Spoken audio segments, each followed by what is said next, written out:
Honourable members, Deputy Speaker.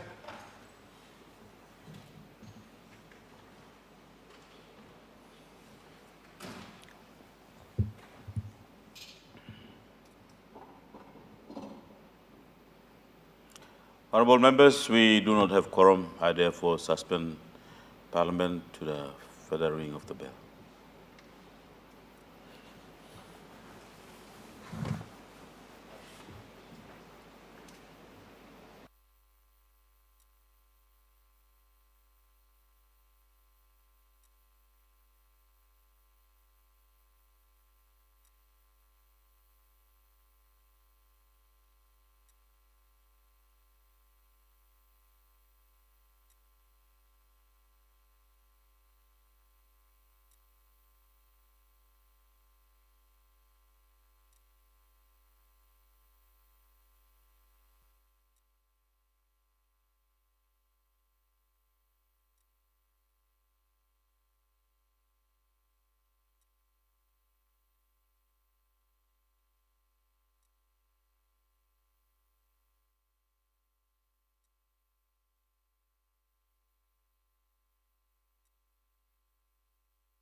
honourable members. The honourable member for Talasia will say prayers this morning. Let's come before the Lord in prayer. Heavenly Father, gracious, loving God of wisdom and justice, we lift up our members of the 11th National Parliament as we gather here this morning. Grant our hearts open to truth, minds clear of dissent, and courage to act for common good of Papua New Guinea. May the Holy Spirit guide the decisions, discussions, and debates, and decisions so that they may save the poor, protect the vulnerable, and promote peace, unity, and integrity in our nation. Bless the Speaker of the National Parliament, the Prime Minister, the Deputy Prime Minister, and the opposition leader, and all members of our Parliament to govern with honesty, humility, and respect. We invited you, Jesus, and the Holy Spirit to be in the midst of our session today. Let us say the Lord's Prayer together. Our Father, who art in heaven, hallowed be your name. Thy kingdom come, thy will be done on earth as it is in heaven. Give us this day our daily bread, and forgive us our trespasses, as we forgive those who trespass against us. And lead us not into temptation, but deliver us from evil. The power and the glory, forever and ever. Amen.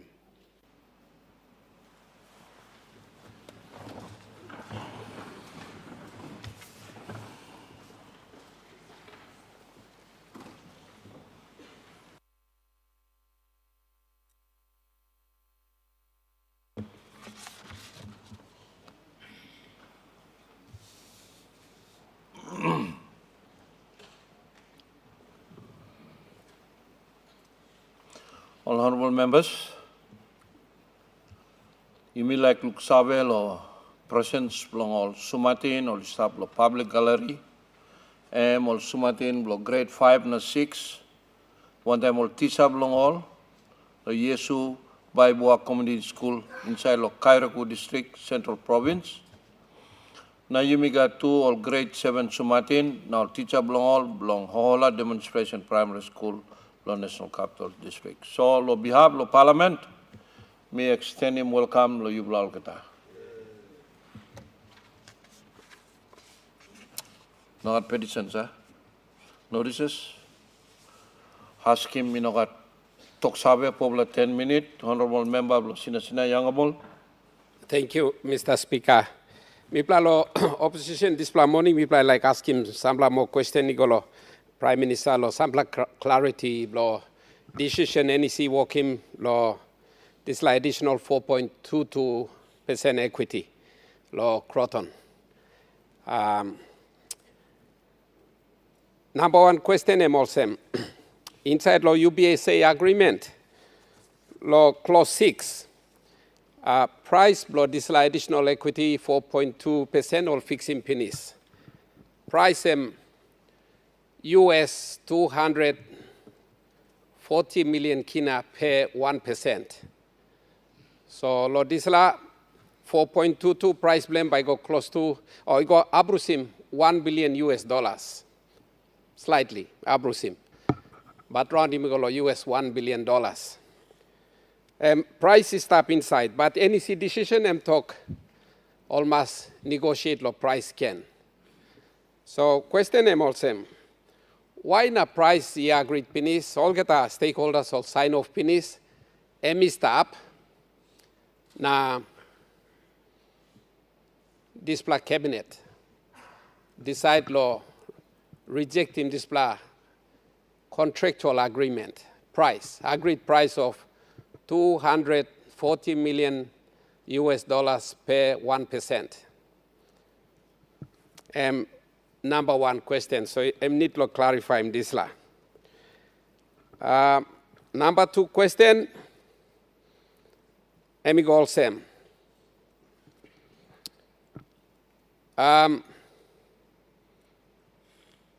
All creating one plus special purpose vehicle lo managing this la. 4.22% equity law benefit law. Online dream law outline. Online dream law outline. Now, this law SPV, all like him, all politicians manage him. This plan. And one plan concern. This law involving big plan money. Me play got big plan concern. And money blow people blow place. You may need to take care. Time you may mark him all man blow place.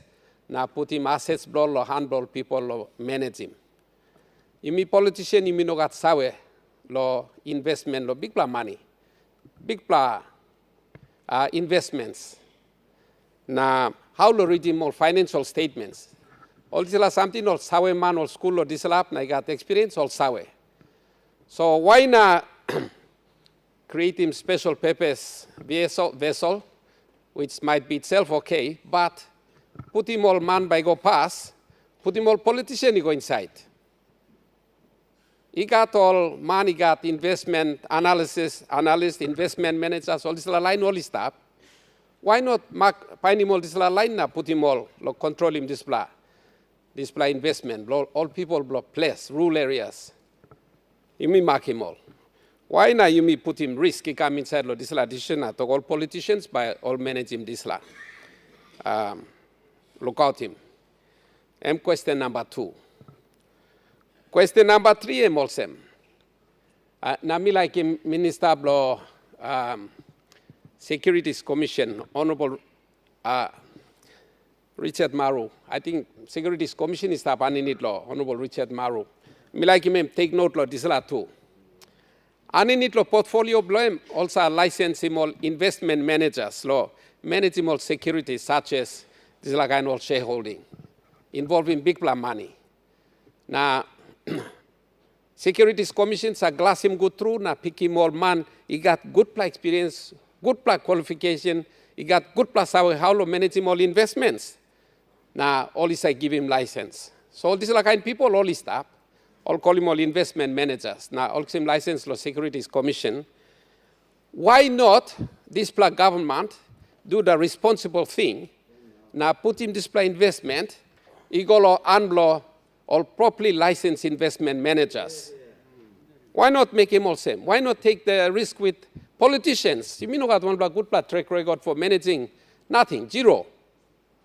Also, now me got big black concern because money blow businessman or sawe man or all online stuff lo urban centers. This is like money blow line lo rural areas, online blow outline straight.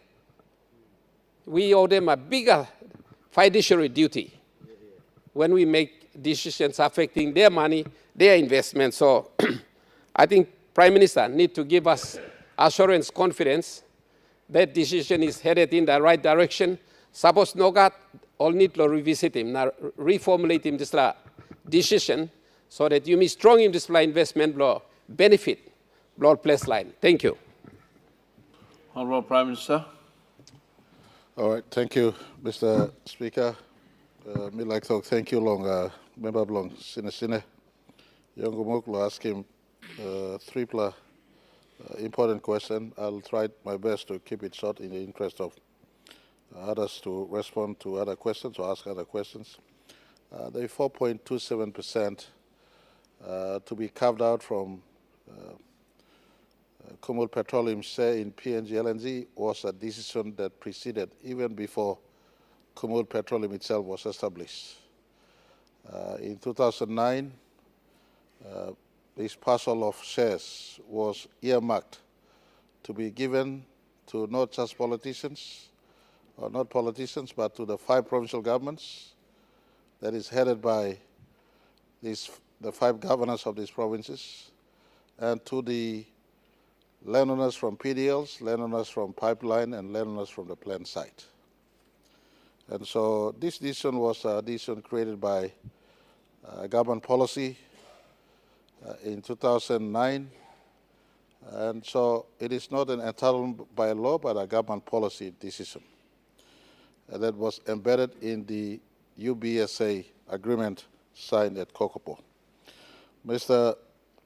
Speaker, 2014, the then government never gave the landowners and the 5 provinces an opportunity to exercise their right of purchase.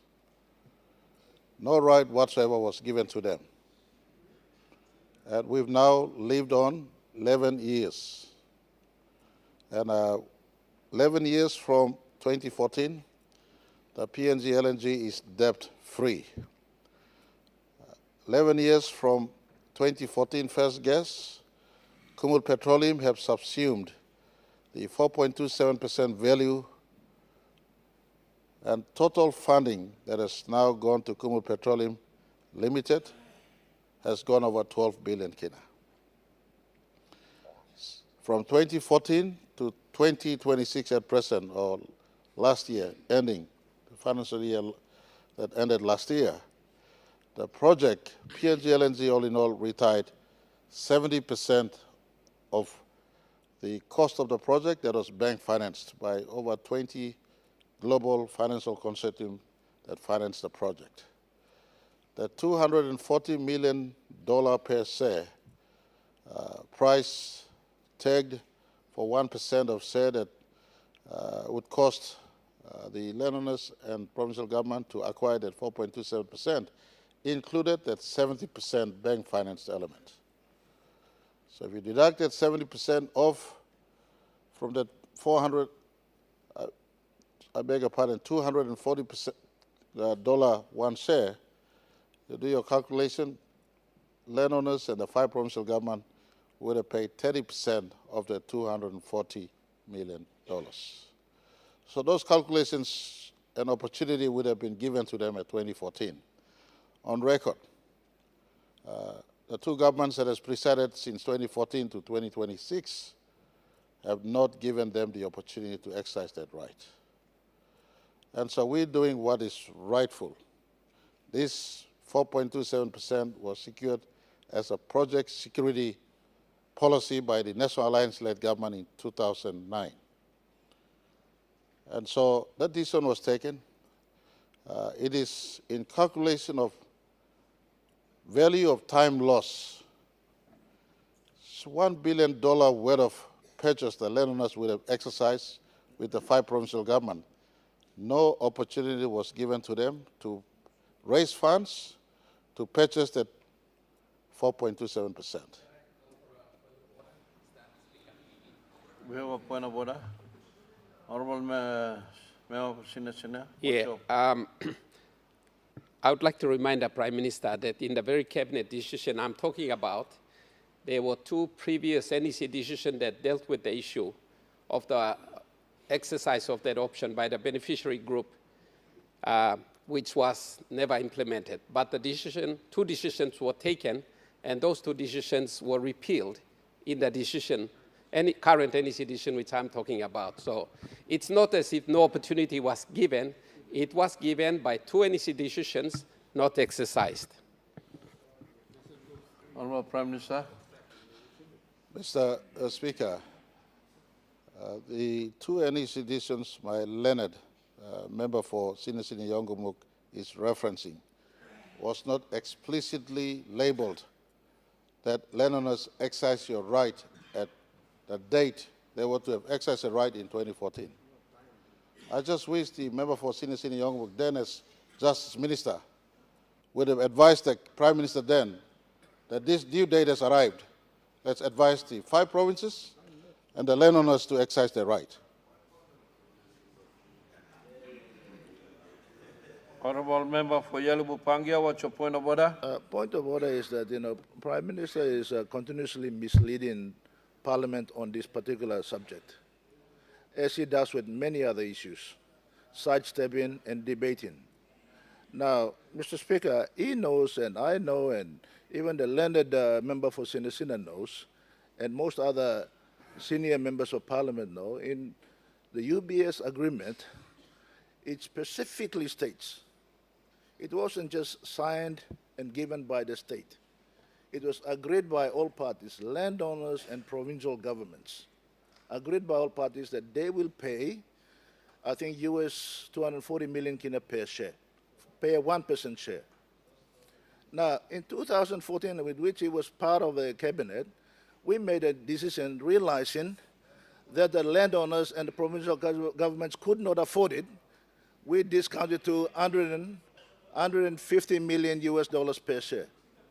We discounted. Yes, I'm trying to give you a background so you understand that your prime minister is misleading you.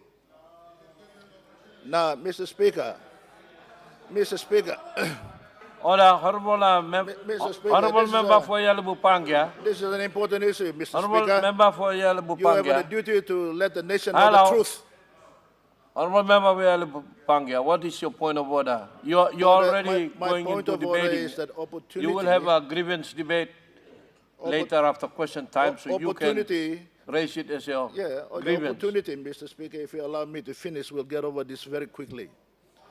The opportunity to exercise that right was open since 2009. Always there. Nobody was stopped from going to raise 240 million US dollars or discounted 150 million US dollars, pay a 1% share to buy. He knows that, I know that, everybody knows that. Now today he's going to tell the people of this country what is the decision of NEC. Is he free gifting these 5 provinces and the landowners at the expense of the entire nation? That was not the intention of the Somali government or our governments, Mr. Speaker. That is the truth, and you need to tell the truth. Honorable Prime Minister. Mr. Speaker, I wish he had the same zeal and energy for the landowners in 2014. He never, until he was reminded, a cabinet decision he presided over discounted 600 million kina. This 600 million kina off. And that's one of the cabinet decisions that a good member for Sina Yongumuk is making reference to. But on record, since 2014, when the due date arrived, that government never gave an opportunity to the landowners to exercise their right. Whether they can afford or not is another matter, an opportunity. Central Province, Gulf Province, Hela Province, Southern Highlands Province, Western Province, the provincial governors are already present in subsidiary companies like Kutubu Petroleum Resource Authority, Gobe Petroleum Resource, Moran Petroleum Resource. The provincial governors are already there by virtue of the fact that they are there as important stakeholders representing the province to collect revenue also for the province, as well as the landowners represent themselves to collect for the landowners. That's why provincial governors sit in those companies to make decisions for the rest of the province. Mr. Speaker, the landowners and the 5 provinces were not given a right, an opportunity to exercise their right to engage in the purchase of these shares in 2014. We saw in 2014 decide to mortgage an asset for the oil shale purchase that the former Prime Minister very much know about, the transaction between UBS and oil shales. That parcel of share was used in the entire Kumul Petroleum asset for that transaction, and no opportunity was given to the 5 provinces and the landowners to exercise their right. Now, 2025 or 2026,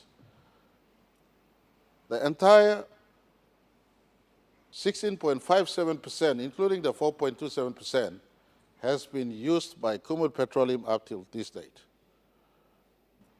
totaling over 12 billion kina already received by Kumul Petroleum, and the member for Yalu Pangi has asked for a full report to be tabled. We will be tabling full report to this House for this House to understand what has happened in the total earnings from Kumul Petroleum to date. Mr. Speaker, rest of money you make kisimpinis, country kisimpinis. What's wrong, lo talk, thank you, bianim talk lo Papa Sumare. You apply signing project, na Laram FID come up, the 5 provinces represented by the governors, and the landowner representative sitting, and I want to give assurance to the Honorable Member for Hiri Koeri. Your people is featured in this agreement. It is an interim structure. The SPV is an interim structure. Look at that cabinet decision, it says interim structure until the 5 provincial governors and the landowners themselves sit and decide what to do with it.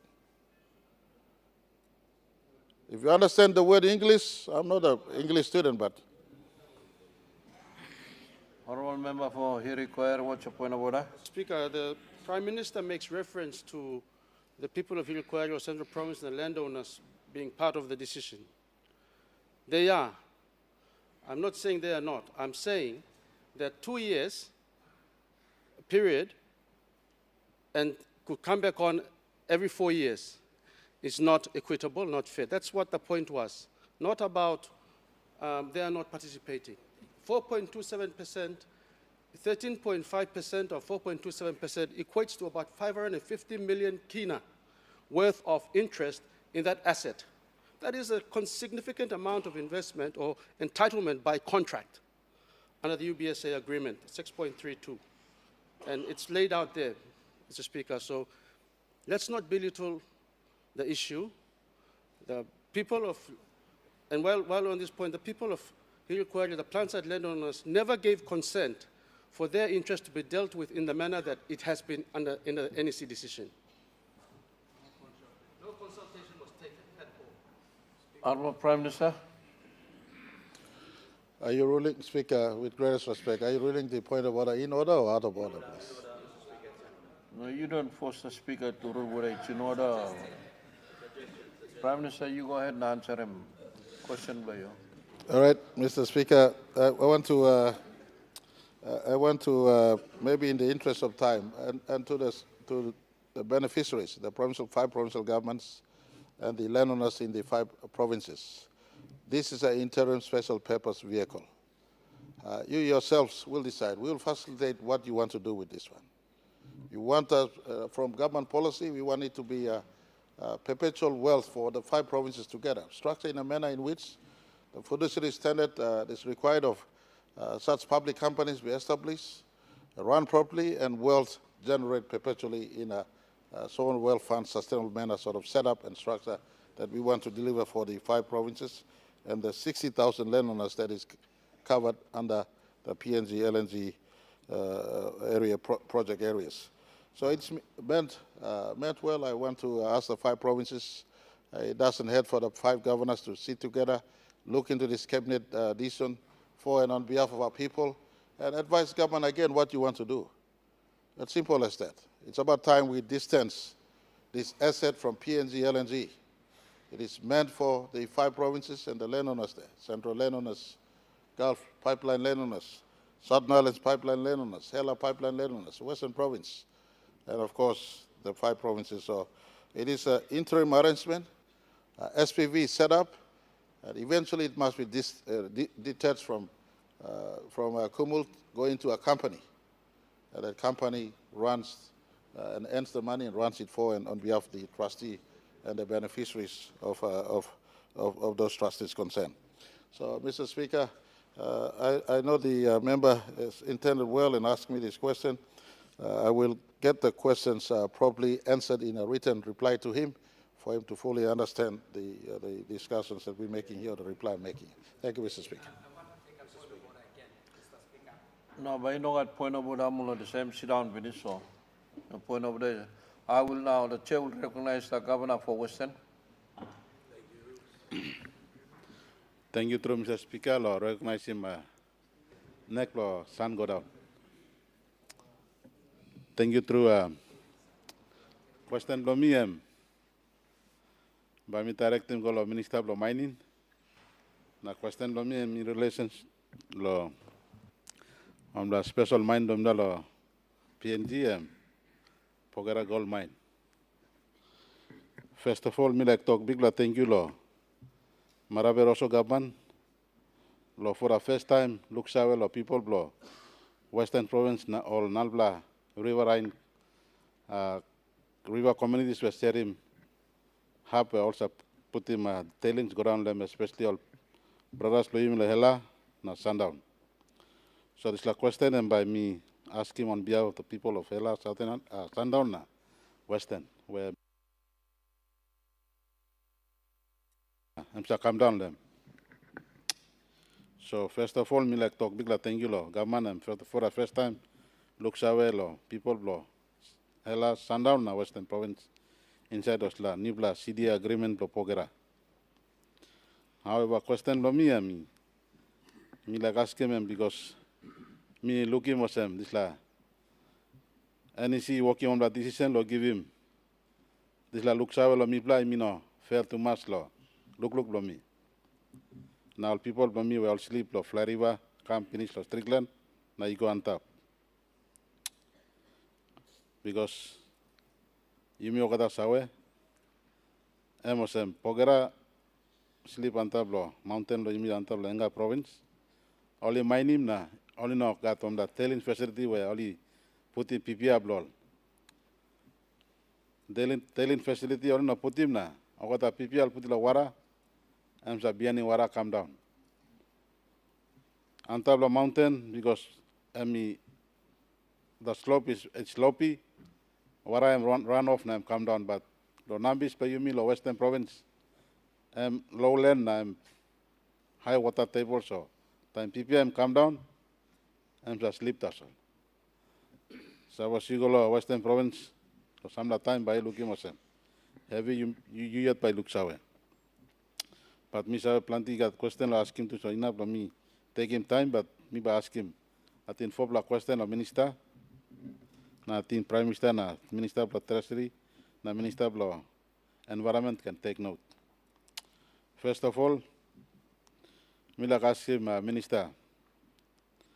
Minister, you got national government got plan law, working environmental monitoring, rehabilitation law, environmental impact law. Pogera mine or no got. Number 2, Pogera mine you got plan law, put him. Tailings facility on top law, Sambla law, mountain law. Enga province or Sambla or Sundown or Western province law. Mitigate him environmental tailings law. Along the river or Nogat. Because la luluk lo mi atin Papua New Guinea mi one black country inside the well where indiscriminately dumping waste go inside the water. One kind of law octary too.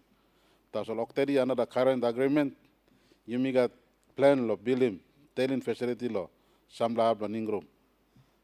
Osena Mila asked him, suppose Pogera mine got one kind of too or no got. Number 3, suppose you don't know got plan, how by you compensate him, all people sleep, this la water system inside law. Hela province, Sundown, na Western province. Suppose you got plan, Mila recommend him or say, you behind him. Presidents where you got inside the Western province where Octary and look at him. All people blame the Western province. Why me talk of them? Because you look the decision by you yet, you give him this la riverine community, you give him 1% equity of mine. Just to give an example, suppose Pogera mining declare him 400 million kina profit this year. You can calculate 1% will equate to 4 million kina. And from that 4 million kina by the triple province, Blabla scale in the Western province is given 0.18%. You calculate in this law, and you give him Western province 720,000. Compare that to Octary. Octary am compensate him. People blame lo arelo water or sleep blame. Every year, I give him 80 million. So, me looking at this line injustice to fully compensate the people that you allowed them tailings to run through. So, me like ask him, suppose national government he got 10 law up him, look saweb law or community sleep law, children water go finish law mouse law fly river from Hela, Sundown to Western Province. Thank you, through and question Looming. Honourable Minister. Thank you, Chair. First of all, Mila talk, thank you, Law. On the important question where Governor Blow, Western, you ask him, it's a very important issues and also the legacy issues where government need to look them, address him, you ask him, so but me ask him, Law, can write him this question, and me give him Lomi, and then during the course of this session, me can present in this blah or question blame or respond to this blah questions blame. Thank you. You got one plus supplementary. Honorable member from North Fly. Supplementary blomi in support lo Governor blomi blo Western. Very simple supplementary question. Would the minister care to do an undertaking to include what we call social licensing? Because all one impact law Riverline must have a social licensing where Emi give him prominence na weight long only can sign up, long give him bail easy. I say that because from the Octedis case, we have a very clear precedent set by Octedi, and it's a higher standard in any mining. Those impacted by the mine along the river line, they are given a social licensing. So similar should apply. So may I ask the minister, would he do an undertaking to include that as part of his package towards recognizing the riverline community? Thank you. Honorable Minister. Thank you, Chair. Also, leader law not fly asking one very important question as well. So, bami puti wanta me can ask him law. Right come na me puti wanta na me respond. Thank you.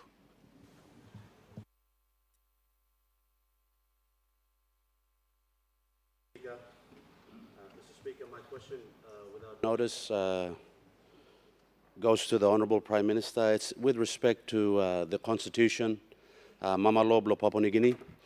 Mr. Speaker, unfortunately, the House isn't fully represented by all the members because of death, because of election petitions. My question, Mr. Speaker, is Section 106 of the Constitution requires there to be an immediate by-election where there is a vacancy.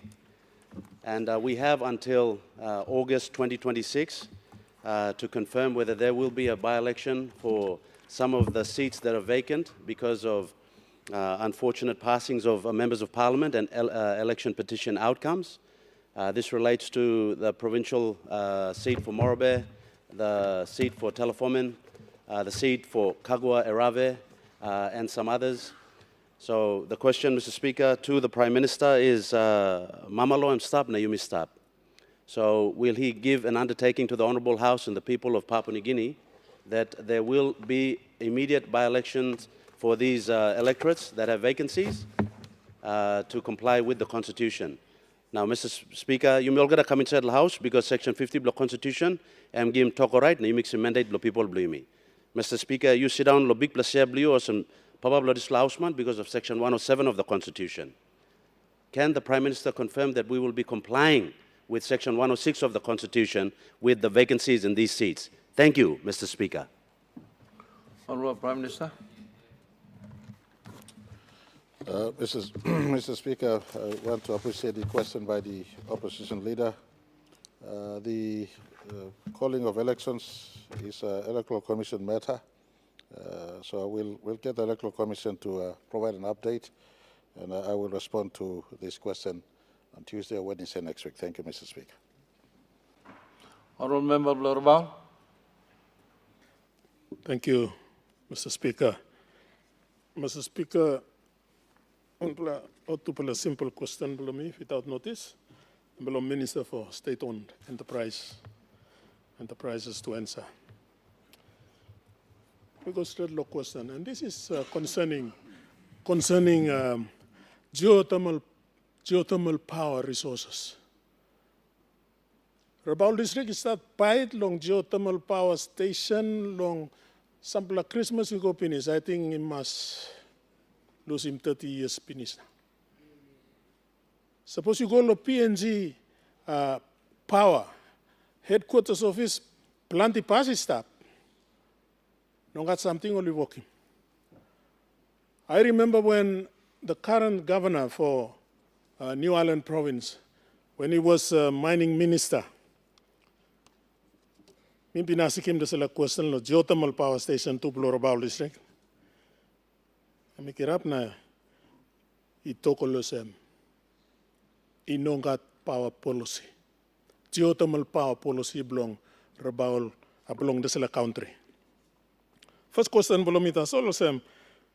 Minister, will you take steps to ensure that a final geothermal resource development policy is approved by government?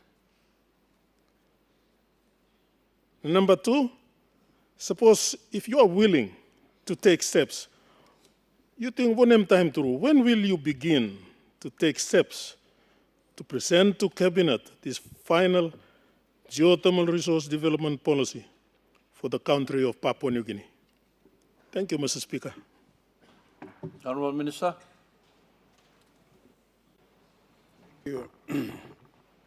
Thank you, Mr. Speaker. I want to thank the good member for Abau for asking this very important question. It is in fact a long overdue matter, and I want to thank him and commend him for asking this question. Mr. Speaker, to begin with, in the olden days, PNG Power was responsible for providing power as well as providing regulations and policies for the business of power production in this country. Now that PNG Power has been corporatized, the matters of regulatory issues are now governed by the newly established Energy Authority. And the Energy Authority is now responsible for developing policies in relation to the extraction of resources like geothermal power. But nevertheless, even in the absence of a policy, there is no one stopping anyone who's interested in extracting that valuable resource, converting it into power, and then supplying it to the towns of Abau or the rest of Eastern Britain province. So all it needs is an investor who has the resources, who has the know-how to be able to make feasibility studies, and if the power that is generated from that source is commercially enough, then it can simply enter into a power purchase agreement with PNG Power where it can supply power to those towns and the rest of our West Eastern Britain province at an agreed rate, and the geothermal energy can be harvested and converted to energy for our power. So PNG Power is ready to work with our good member for Abau, and any investor who is interested in investing the money to harvest that resource, enter into a power purchase agreement, sell it to PNG Power. PNG Power will then use that resource to supply power to our people of Eastern Britain province. That is even in the absence of a policy. So whether the policy is drafted earlier or later, it does not matter in my opinion. That is a resource that can be harvested anytime. So PNG Power stands ready to work with our good member for Abau to be able to harvest that very valuable resource. Thank you, Mr. Speaker. Honourable Governor for Madang. Thank you, Mr. Speaker. My question without notice goes to the Minister for Health and HIV. I'd like the Minister for Higher Education, Research, Science and Technology, and the Prime Minister to take note. Mr. Speaker, my question regards Modilon General Hospital in Madang. Firstly, I'd like to thank the Health Minister for a tremendous job so far. He sort of took office and hit the ground running, but unfortunately he hasn't arrived in Madang yet. So let me put him up to speed with the significance of Modilon General Hospital and how the hospital is doing. So, Mr. Speaker, by way of background, Modilon General Hospital was established in 1963. The only major rehabilitation was done in 1994 through the assistance of the Japanese government, and at this juncture, I'd like to thank the Japanese government and the people of Japan for the continued support and assistance to the people of Madang in this country. Mr. Speaker, due to negligence by past administration and management of the hospital, the main hospital facility building has deteriorated to an extent where it is now condemned and undergoing maintenance. Because of that, most of my sick patients from Madang have been turned away to seek medical assistance elsewhere. That includes private clinics and pharmacies in town, which we all know that it's costly. So, Mr. Speaker, a couple of weeks ago, I've witnessed 66 students from the Lutheran University of Papua New Guinea School of Nursing graduated after being trained from this hospital. Also, Mr. Speaker, about a month ago, a good minister for higher education has also witnessed about 196 medical students from the University of Divine Word School of Medicine and Health Science graduated. And Mr. Speaker, the sad fact is this: those students come from all over the country to attend schools in Madang, these two universities in Madang, and they've been trained under or in that rundown and partially closed hospital facility of Modilon General Hospital. Mr. Speaker, Mr. Speaker, I would like us to take special note of the significance of Modilon General Hospital in the country. Mr. Speaker, Modilon General Hospital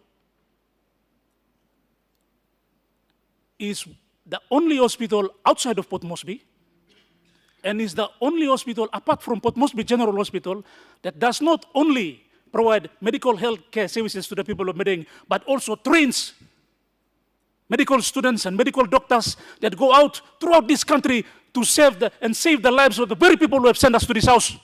Mr. Speaker. Mr. Speaker, there has been a significant oversight by successive governments, including this government, on the importance of Modilon General Hospital, Mr. Speaker. Madam, ask a question or you are debating? Mr. Speaker, or I'm just arriving to the question. If you can give me a minute.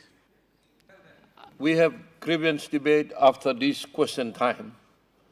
So you can have an opportunity to air your grievances. But right now, I would ask you to ask your question to the minister. Thank you, Mr. Speaker. All people blooming simbarap nol daitu lo LK services la kadri we gamman lo ranim so. Me got 1 minute that's all. Now me ask him question now. So you ask him, so me ask him now. Mr. Speaker, question let me come to you now. Mr. Speaker, my question is that does the government have any plans to maintain and rehabilitate Modilon General Hospital in Madang so that it can produce a conducive environment, not only to treat the sick patients, but also train the medical students that are attending the 2 universities in Madang province? Is there any plan? That's my first question. Second question is this, Mr. Speaker. If there is a plan, then how soon can the government implement that plan? And thirdly, Mr. Speaker,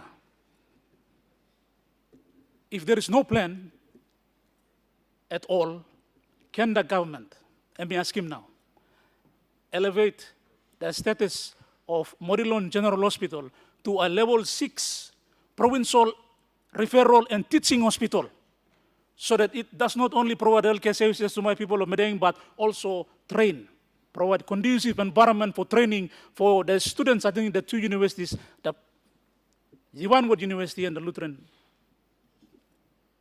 University of Papua New Guinea. Mr. Speaker, you ask him so, me ask him also, let me lose him also to you. Thank you. Honorable Minister of Health. Thank you, Mr. Speaker. I'd like to thank the good Governor for Madang for these very, very important questions. Firstly, Madang PHA is a very, very important, I mean, as all the other PHAs in the country. Modilon Hospital serves or provides training for the students at Divine Word University, HEO training there, nurses there doing training as well. We fully know of their need to improve that particular facility. Firstly, Madang or PHA was appropriated at 15 million kina in 2023 to improve infrastructure there. According to the reports, that funding still remains at the department through the HSW funds. That funding has never been used to date. So that's a serious concern to us, and we need to work with the department is working closely with PHA Madang to make sure that they do the necessary infrastructure improvement at Modilon Hospital. Secondly, Madang PHA received up to 83 million kina lo this year budget, 83 million kina long PHA lo Madang tasalo this year, and plenty money through. Lo Tesla 45 million kina, igolo personal monuments. There's a 10 million kina funding to all the PHs in the country every year to improve infrastructure block, PIP funds, 10 million kina. Total money go all PHs this year, 1.5 billion kina, low PHs that's all. And there's a record of funding going to all the PHs. We are fully monitoring that. We established a PMU or project monitoring unit at the department to see that this funding is not only on the budget, but make sure it's fully utilized and appropriate properly to be used for the right purposes. Many PHs are not utilizing these funds properly. I've visited many of the provinces, seeing the hospitals, planted long all you work low, all you know money good. The reflection of the PHs, reflect also only no looking at money, but report there's funding going to all the PHs every year. There's an increased level of funding going to all the PHs. For Madang, 83 million kina go all this layer. And management, the board, make sure also almost using good money. Now, improving facilities, Sigman can stop inside Lohab. That's for Madang. So there's a lot of funding going through Madang. The governor, good governor, Dr. Bloyu. Yes, you will look Savilo need Madang because they providing medicinal training facility as PMG at Port Moresby Hospital. Now, funding will go beyond this need. It's up to the PHA board and the team at the Modilon Hospital to make sure that they use the funding available to them to improve infrastructure. So, yes, because we have a national health plan, naming all standards, Madang serves at the level 5 hospital. At level 6, one that's Port Moresby, PMCH, and serves at the National Referral Hospital. There is no need to have another level 6 again, and by confusing standards. At the moment, they have level 6 and Umlatasol and PMCH, but all the others are level 5 and level 5 provincial hospitals. But so the funding is going through. We are monitoring those funding and making sure that they deliver based on the funding that they're getting. So all important points for me. We are improving, we have a plan for volume long Usiripundi district. Volume will be upgraded to level 4. One blousing blue long Raikos 2 by level 4. These are under the IDB projects at the moment so that they relieve the pressure that's coming to Modilon Hospital. So some of these arrangements are being made. While on this note, I'd like to acknowledge Kerema, Gulf Province. I was there Monday this week. Kerema, also Mrs. Toksavetasol, Plantiline only imito also Kerema Pagarabna. Also a current pleasant Kamna from Kerema Kam, all mama. After delivery, they have to bring in all this waste from Kerema all the way to Port Moresby. For the first time after 50 years, they now have a fully functioning incinerator for the first time. So I acknowledge him, Chairman Bloyimilonga, Kerema or Gulf PHA want them board, and CEO Loa Kainolsem. You see this money and make it work. They build a rundown operating theater that was not functioning for many years. Only fixing mortuary for the first time. They have now a 12 compartment unit. Ono mo kare mo body kala Port Moresby anymore. Funding you go, use the money and making good something. So Toklo no got money. Government Bloyim will give you money. So that's our responsibility. We commit funding because we got health plan and stuff. It's up to the provinces, the PHs to make sure that the funding is fully utilized so that all money can, all marry man, all patients, using good all services law. People, I see a lot of complaints coming out from Morobe PHA. Morobe PHA will 100 million kina this budget. 100 million kina, just imagine that. Plus 30 million infrastructure. There's a lot of funding going. So just Mrs. Miki mentioned also if I have to go through all this list, 1.5 billion kina to all the PHAs, 800 million kina long PIP infrastructure, all the PHAs, there's a lot of funds. Government committing over 800 million kina to make sure that we have 10,000 additional workforce this year. low health workforce. So also Mrs. Making mentioned also long question about Governor Looming. Government is fully committed. We know actually what's happening there. We are committing funds, and we are working closely with Madang PNG to see that these funds are fully utilized properly. Thank you. All honorable members, one for 5 minutes long. Asking me to talk sabe, I'm not harem Sam. You mean now, bagalo grievance, but before you make a grievance, honorable members, all the grievance debate, time you go finish long, you must talk, note him. But plenty point all members of parliament is a regime. Emi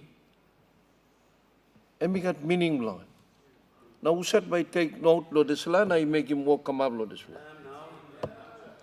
So Sena, Prime Minister, plan the all department all head lo time lo parliament, me salugi molonsa come. And walk long all lo take him note lo this fla. Now all ministers was all department all healthy no come. Please. You mean not gonna waste some time lo grievance debate, they go sleep nothing. You must cut good play come up lo grievance debate. Also, na grievance debate now, I'm open. Governor Abau civic. Me give you the set time lo out in Bell Heavy Blue. Thank you, Mr. Speaker. Me before long me out in Lilik Bell Heavy, me like asking all some question. That's all no got time. So thank you, lo you look sabe long people belong in civic. Before long me working Lilik grievance belong me like just help him help Minister Lilik na. Me like give him invitation long all narpla all governors suppose you play got heavy long how PHA blue play work. Me like invite him you play long he come na one pla governor he been companies na come visit him pla one them online belong him lo kisim sambla stia long ECPIC PHA me pla long ECPIC me pla building penis one pla level 5 hospital me pla building 2 one pla district housing cost him me pla 34 million me pla building 2 one pla polyclinic and me cost him 4 million na me play building narpla polyclinic ken long Tarawai Island, M2 by cost him around 4 million. Now well banky look sabe long good pla work long PHA ananit long leadership long Pastor Max Manimbi, na CEO Matthew Kalubia. Na only by give him some more money, long me by building narpla 10 pla polyclinic round him, ECBIC province. Me like encourage him you pla also. Suppose you got good governance inside long this pla all kind all entity also PHA, plenty good pla work come up by come. This year too, me play ready na contract go out finish. It take me play 1 year, lo kisim approval, lo clearance long state solicitor, so that me play can give him contract lo build him house lo doctor.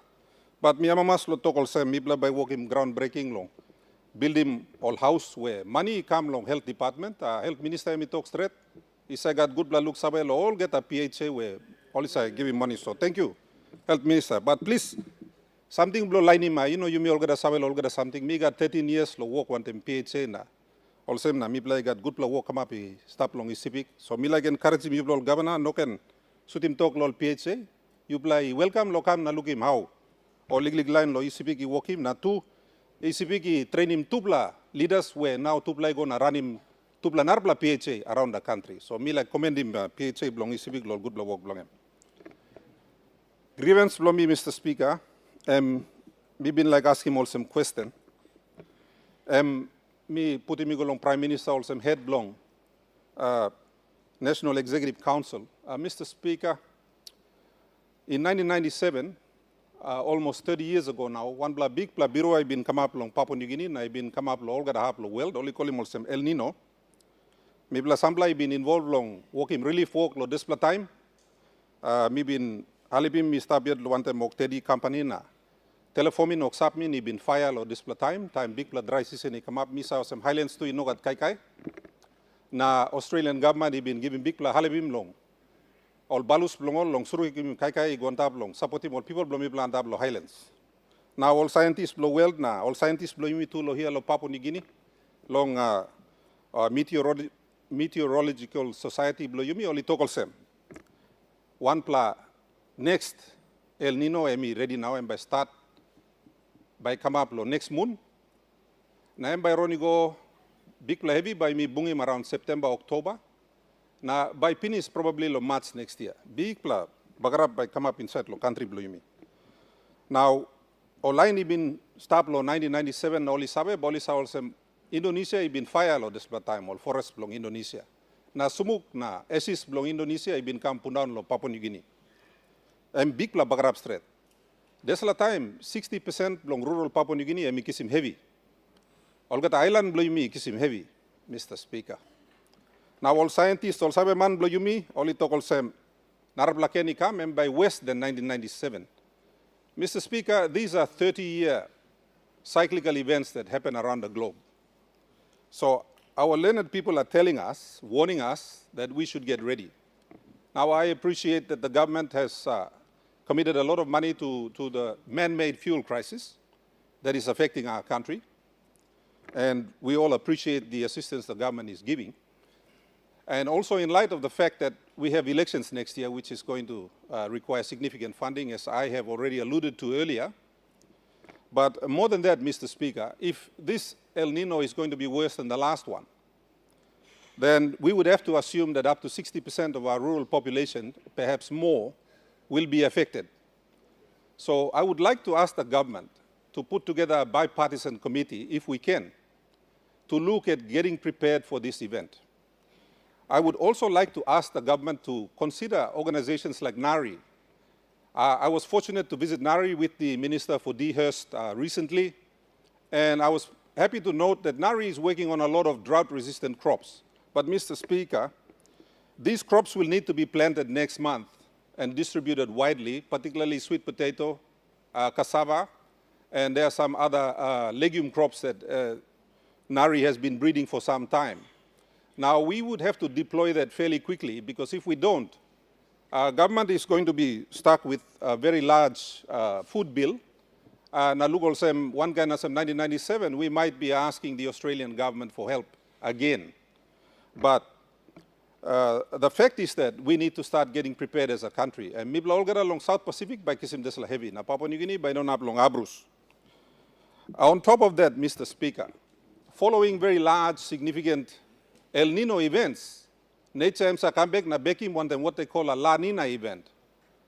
The La Nina is usually a very heavy wet season that follows the significant dry season. When the La Nina comes, and by bagarabi molrot blomibla, by got plenty landslips because ground emi dry stop na where I come na I go inside. So, Mr. Speaker, the science is well documented. I am simply echoing what some of our learned scientists are already aware of. And I know it's been mentioned in the paper, but I'd like to say that as a country, we need to get prepared. And hence, I am using this opportunity to place the government on notice and to request the Prime Minister and his front bench to start taking a serious look, because this event is going to begin next month. The Pacific Ocean is currently heating up. That's already confirmed by scientists in Hawaii who are monitoring this. And so we are already going to see impact of it in our part of the world. Ino gudla lo yumi I pass nothing na go na pundown. Ino also heavy we America na Israel kamabim long. Lo Iran we cause him a fuel problem. This is nature, and nature is giving us an indication that it's coming. And it would be wise for us to take note, Mr. Speaker, and it would be wise for us to get ready for it when it does occur. That's my grievance, and I thank you. Grievance debate for today, and I thank you, Mr. Speaker. Honorable Governor Ablong Enga. Thank you, Mr. Speaker. Me to join him. All other leaders, lo total long grievance blame me. Lo one electorate, and me like taking this opportunity. Firstly, long talk. Thank you, long Marabe Rosso government. Long looks away long efforts blame me. Lo province belong. Province Mila Henga province in terms of loan order. Me looks away lo plenty resource national government. Work long spending, long maintaining peace long province. Now me got big Hamamas long government blame me. Lo finally after many years, me work lo total this parliament. Long involving 1 plus trillion. Also PPC long Enga province. And now in the early days, that's all me can talk in this parliament. Now two country also this looks away from government. lo Salim, 1+ Australian officer, he come lo province below me, he walk lo Karib Kai. And me saw him also. Suppose you got right man, right experience, the man he neutral, and he can come up and change long police force. Police force is so important. Agency of government. All got another agency, I'm good also all the two important. That's all. Suppose he gives him police right, plenty something in the country by go straight. So me gives him this opportunity. Thank you after so many years, Prime Minister and Deputy Prime Minister, for your support, and especially former Minister, long the Honourable Peter similarly, long pursue this agenda below me. Me believe most, suppose me in a harem talk below me, sample 10 years ago, finish. And more got a problem, you will face me, law and order, corruption. You know, not come up. So me was thanking Prime Minister, Mila talks away on government or some national, the Australian government rule on this arrangement. He agreed on giving him Narbla 3 officer. Lo album me lo building capacity below police. Lo province below me, me like him, me lo side below me, Deputy Prime Minister and Minister Secondary. Lo ensure some display 3 officer back home. Now make him come up on the role model. And one tough province, that too is all one below me. Ed belong all power staff so. And good blood lo carry him all this kind line he come. Now improving police force. You can work him on another all activity, but if we don't sort out the police issue, make him effective, and by me approach him, well improve him this country. So whilst I've had the benefit of having this Australian officer, Mr. Steve Harris, for the last couple of months, me start looking kage blong emna. Me like comment him government. Now me like ask him government to continue long. This triple man must come quick. And behind him on the thing me got long en. How long manage him low now for the long term. You know now so. And by sustaining management belong low now order the province belong me in the long term. And especially with the program mine contributing so much to this province, this country. And good blouse and government come on board and I mean like me got this sustainable long-term strategy where me blah province put him and me must work him come up. One time this plan do me like talks away long parliament too long leadership blow me government. What's in Pogoraya, I'm contribute 30 years finish, 30 years plus. Now we got 32, I think, 32 years. This highway I start long, Tokoba go long, Pogoraya and bush track here. Some people same. You know, in Abau me total this la total government circles play me. I think I'm good la look. I'm kaya come up look Pogoraya. I'm away blame me okada. You know blow lenga so. All people blow meeting was a mina walking work at wasting 30 years. Talk me walking stuff in Salon government. Now you may look him benefit blow Pogora on this country, so me asking my government long seriously. Put him some project blow me or you may walk road stuff. All right, more important too, that's all. You must maintain him this revenue come to Pogora, so you may try him give him a priority. Now make sure some this highway from Tokoba to Pogora. Time Pogora finish. Tasol by me all him stop. People blowing up by stop and abolition good road stop. So me appeal on government, look on display. Now make sure Sam he can upgrade him display road. At this point in time, tax credit after more than 1 year of operation in Pogora, you mean on access him. You got some kind of legal e-couple talk here. I think more better Prime Minister and you may have long government. You may hurry up him. So plenty, now I'm planning up long highway between Wabeg and Pogora and Bagrabna. Close to old man car stop, yeah? So you may need long, fix him so. Mr. Speaker, I'm Tasol to blah. Thank you long giving me opportunity. Honorable Leader of Government Business, or Member Blanc. Bougainville. Thank you, Honorable Speaker. Thank you, lo give him look save long special region long Bougainville, lo this la Friday, long grievance debate. Honorable Speaker, grievance below me this morning, and me long walkabout, long Bougainville peace agreement, the referendum result, and the responsibility of this House. Mr. Speaker, as this Honorable House approaches the eventual consideration of the Bougainville Peace Agreement referendum result, I respectfully submit that we must look beyond the legal text, the political positions, and the constitutional provisions alone. We must remember who we are, Mr. Speaker. This Parliament is not merely a chamber created by law. It is the modern expression of an ancient tradition of governance practiced across our islands, coastlines, mountains, and valleys for thousands of years. Long before constitutions were written, long before governments were formed, and long before colonial boundaries were drawn, our ancestors governed themselves through dialogue, consensus, respect, reciprocity, reconciliation, and collective responsibility. Mr. Speaker, these are not foreign values. These are Melanesian values. These are the values that sustained our civilization across the Blue Pacific for generations. Mr. Speaker, the Bougainville Peace Agreement itself was born from those same Melanesian principles. It was founded upon victory over one another. It was founded upon reconciliation. It was founded upon forgiveness.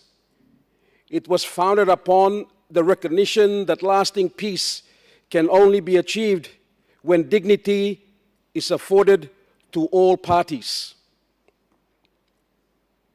Mr. Speaker, the peace agreement therefore represents more than a political settlement. It represents a sacred covenant between the people of Bougainville and the people of Papua New Guinea. A covenant forged in sacrifice. A covenant forged in sorrow. A covenant in the shared determination that future generations would never again experience the pain of conflict. Mr. Speaker, as leaders, we are entrusted with the future of our nation. We must now ask ourselves foundational questions. When that referendum result is brought in by our good Minister for Bougainville Affairs, we must ask ourselves, what does yes look like? And equally important, what does no look like? Because neither answer exists in isolation. Both answers carry responsibilities. Both answers carry consequences. Both answers must be understood through the spirit of our Melanesian identity as ancient people of the Blue Pacific. Mr. Speaker, if this Parliament ultimately says yes, then yes must not be understood as breaking apart of a family. In the Melanesian culture, family remains regardless of distance, status, or circumstances. A yes decision must therefore be understood as the transformation of a relationship, not the destruction of one. Yes must mean that Papua New Guinea and Bougainville continue forward as close neighbors, partners, and relatives, bound together by history, culture, faith, bloodlines, and mutual respect and interest. Yes means that the future generation inherit peace, certainty, and dignity. Yes must mean a carefully negotiated transition founded upon cooperation rather than confrontation. Yes must mean that while political structures may evolve, the Melanesian relationship between our peoples remains permanent. Mr. Speaker, likewise, if this Parliament ultimately says no, then no cannot simply mean rejection. No cannot simply mean dismissal. No cannot simply mean that the aspiration expressed by the people through the 97.7 have been heard but set aside. That would not be consistent with the Melanesian values, Mr. Speaker. A Melanesian no must carry responsibility. A Melanesian no must be accompanied by an alternative political pathway. A Melanesian no must offer a future that is greater, deeper, and more meaningful than the present arrangements. A Melanesian no must strengthen autonomy, dignity, self-governance, and partnership. A Melanesian no must answer honestly and respectfully the question that the future generation will ask one day. If not this path, then what pathway are we offering together as a family? Mr. Speaker, that is why the real issue before this Parliament is not whether one side wins or another side loses. The real issue whether we have the wisdom to preserve peace regardless of the decision we will make. The real issue is whether we honor the spirit of the Bougainville Peace Agreement. The real issue is whether we continue to build a future based on trust rather than uncertainty. Mr. Speaker, our ancestors taught us that when families face difficult questions, they do not abandon one another. They gather, they listen, they speak honestly, they seek consensus, and they leave future generations stronger than they found them. That must be the spirit that guides this Parliament. Whether the answer is yes or whether the answer is no, the responsibility of this House remains the same. To preserve peace, to protect dignity, to honor the commitments, to respect democratic expression, to safeguard constitutional integrity, and above all, to strengthen the enduring Melanesian relationship that binds Bougainville and Papua New Guinea as one family of the Blue Pacific. History will not remember merely the decisions this Parliament makes. History will remember the spirit in which that decision was made. May that spirit be guided by wisdom, may it be guided by reconciliation, may it be guided by courage, and may it be guided by the ancient values of our Melanesian civilization that have sustained our people for generations and will continue to guide us for generations yet to come. Thank you, Mr. Speaker. The Honourable Member of Abau. Thank you, Mr. Speaker.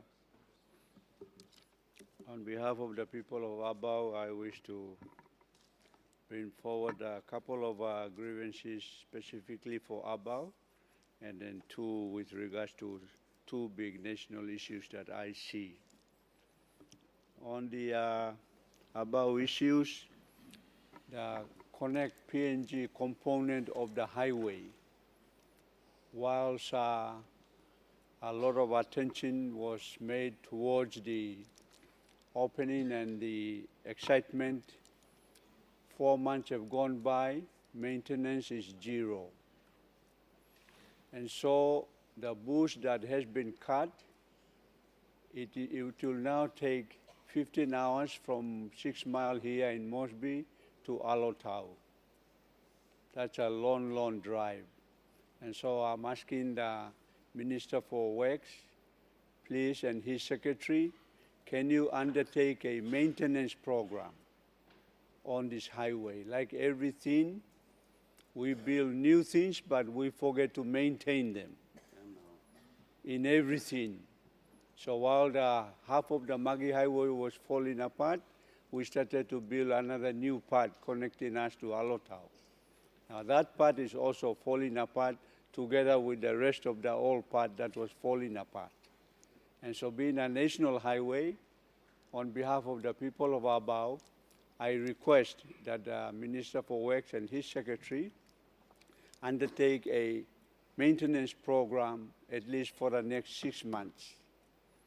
That must include the two big bridges that were washed away that have not been repaired. These two bridges were put up by our Cloudy Bay Logging Company, not by the Department of Works or Highway.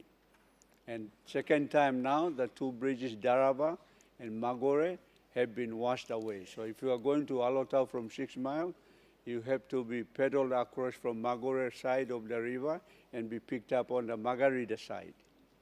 And so can the Minister for Works and his bridges director give priority attention to this highway? This is not Abau feeder road. This is the national highway, which much pride, and Prime Minister, you yourself rode on it. So footprint below you and finish now. So we have to go and clean it up again.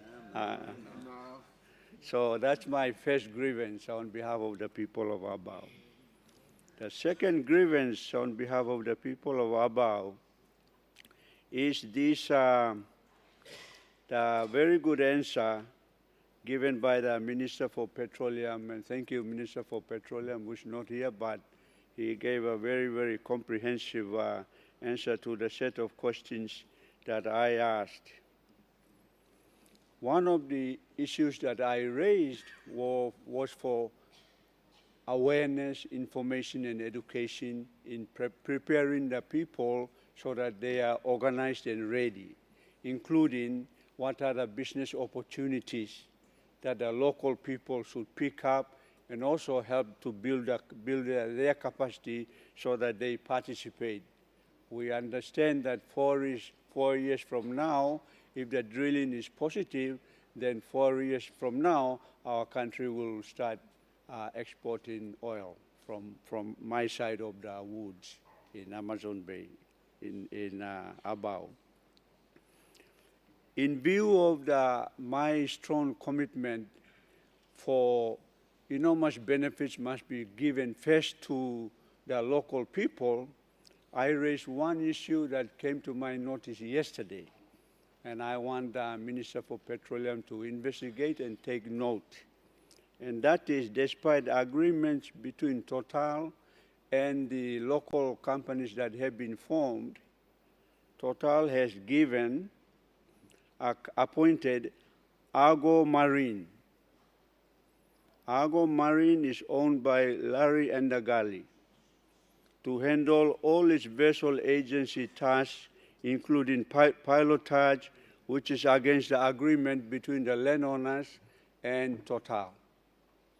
If this is true, this is the things that I would want to fight against. We don't want one part of the country taking over this type of businesses everywhere in the country. Energy. We already know this particular individual, I'm sorry I named it because it came to my notice, I withdraw the name, but that company is now moving into Abau now. While we have been prepared and we have organized a shipping arrangement to play the same with no other pilotage issues, but somehow, all go na kisim display walk. Minister, please, can you stop this? Because we Abau people will not allow that company to go there. We will go in the sea, buy our popos, canoes, and block it. That's my grievance. So please, can we be fair in these benefit arrangements so that we have to remove this monopoly of some local companies that are taking monopoly because of the advantage they have now under the political circumstances. That's my grievance debate, please. We have a point of order. Honorable Prime Minister.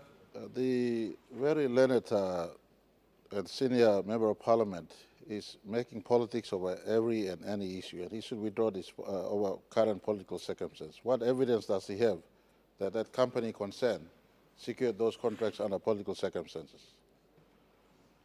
Mr. Speaker, this parliament etiquette is far higher than personal politics.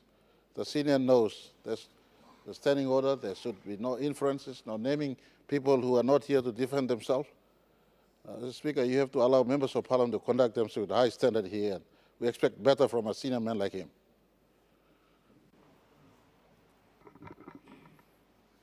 Point of order, is in order.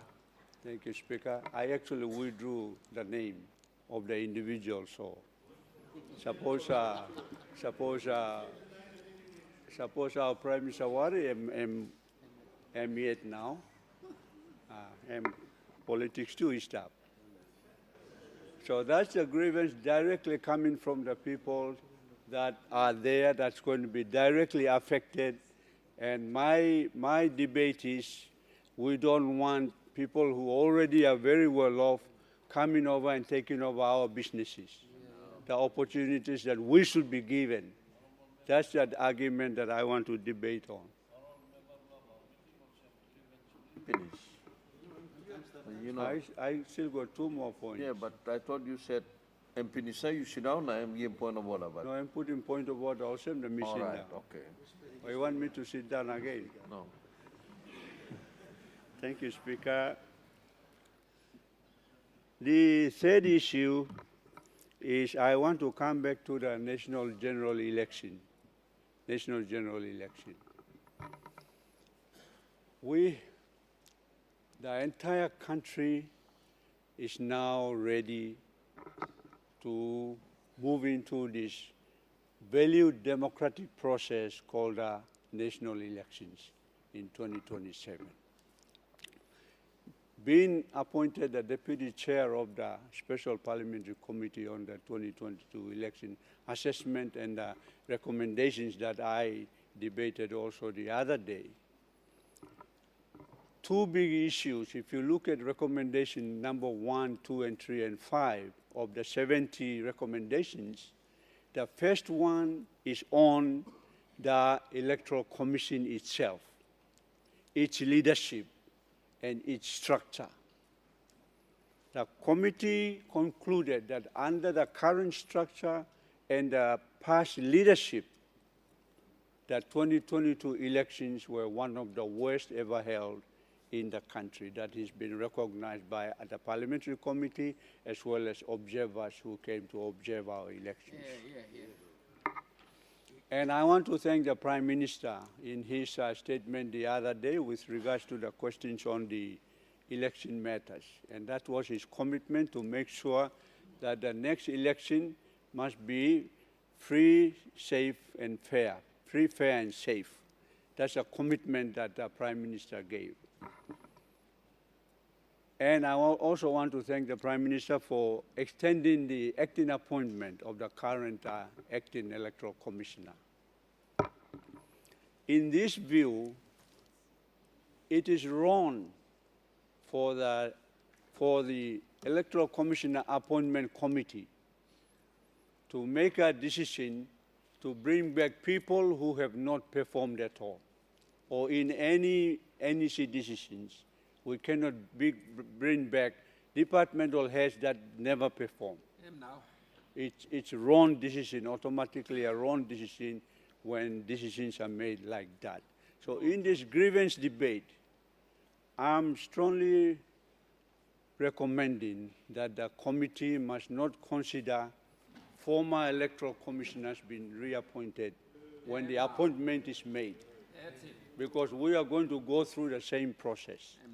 And I'm very happy that the Prime Minister already undertook to make sure that the process is concluded and the proper appointment will be done. And I strongly recommend that that appointment be done at the earliest, because we've got 6 months finished now, and the planning and our arrangements and procurement have to begin now. Otherwise, it will be too late in the piece. Because in the last report, the Commander for Defense Force showed us a picture of about 20 vehicles that were ordered, but they arrived after the election came, because the funds were released very late in the piece. And we don't want that same thing to happen again. So that is. And the second big issue was the security. One was the Electoral Commission rearrangement, and in that recommendation of the reform of the Electoral Commission, we strongly recommended that there should not be 1 electoral commissioner. There should be 5 to make the decisions, special circumstance decisions. So not 1 is not good enough in this major event. We strongly recommended there should be 5 commissioners immediately appointed so that they take charge of the 2027 national general elections. And I strongly recommend that that recommendation be actioned by the executive government before the election takes place.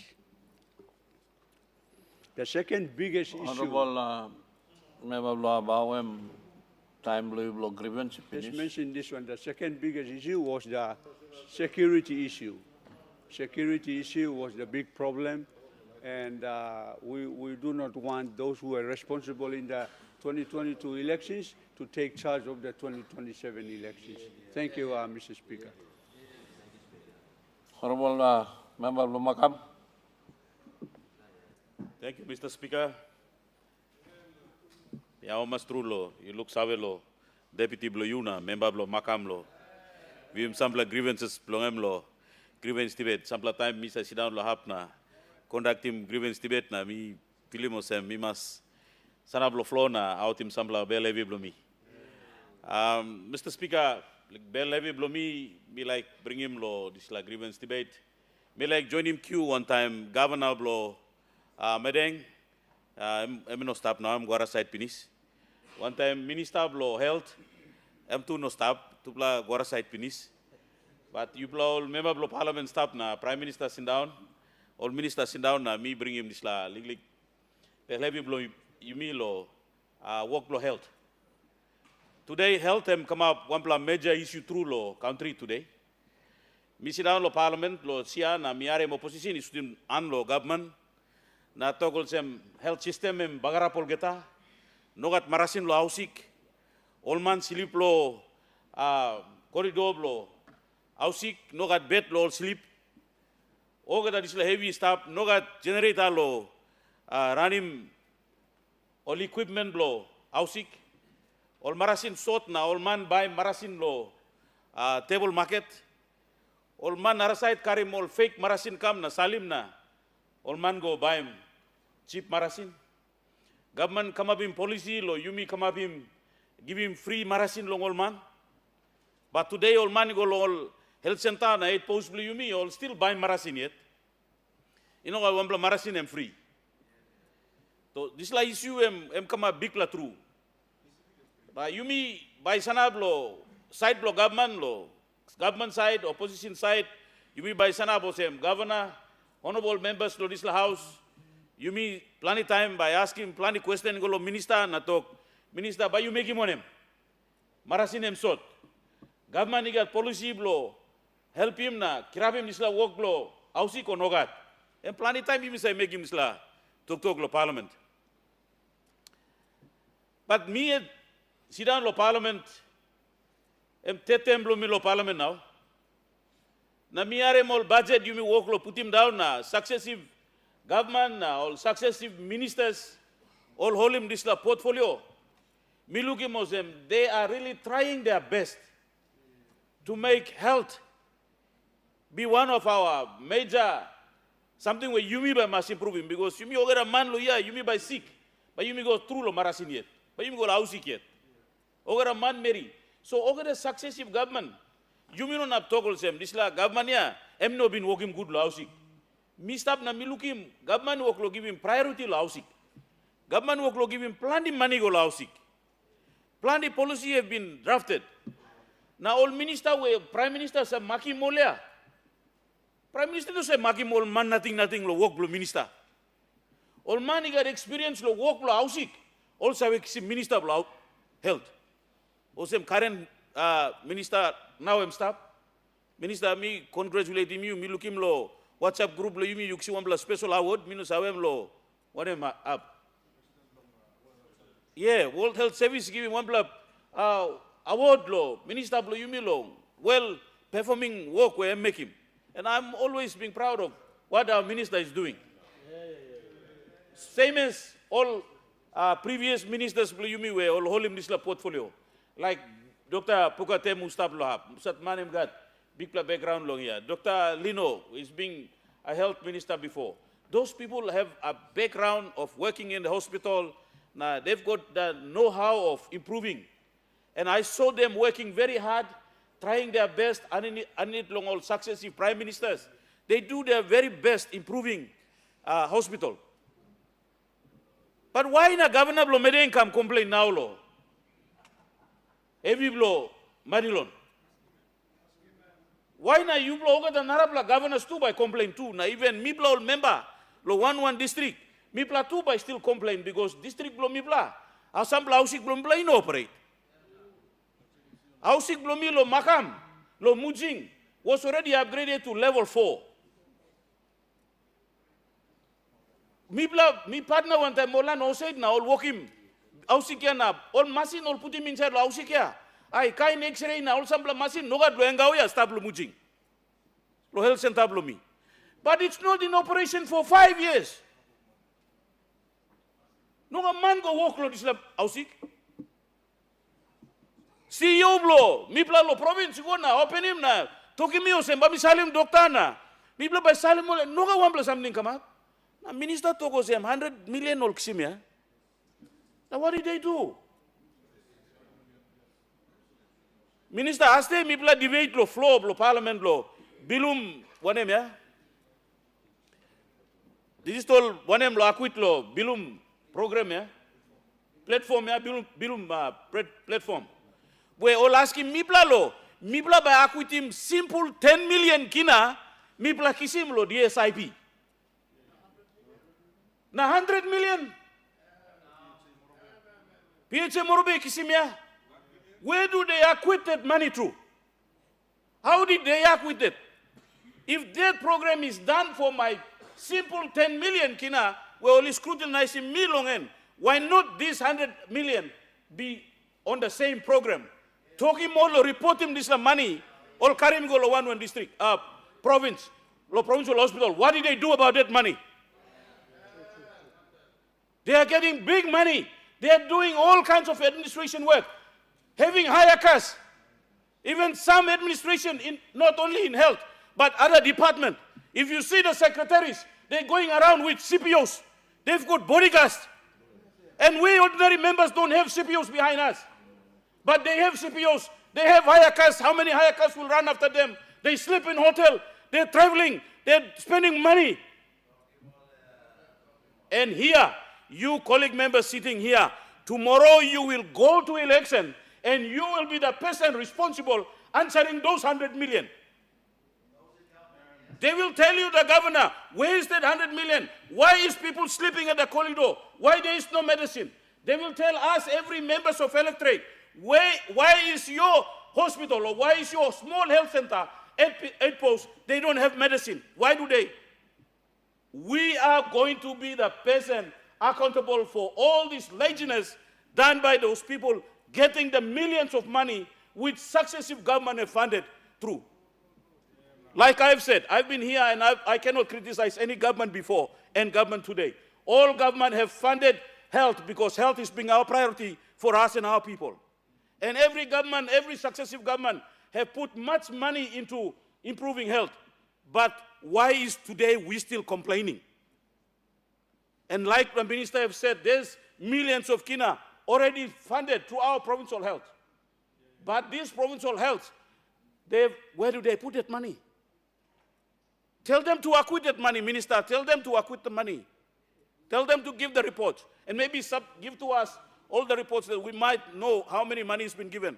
I am sorry that my governor for Madang is embracing question, not knowing that there's been millions of money already sent to his hospital. And I might be not like Morobe. Now me 100 million is there. But what did they do about that 100 million? And this health improvement in province is still lack. Also, Honorable Mr. Speaker, that is my grievance debate. Me raise him law. Me one governor blo Madang staff na minister I'm talk na. I must thank every government, successive government, and every members of this parliament must not be seen carrying the blame that we are failing to improve those hospitals.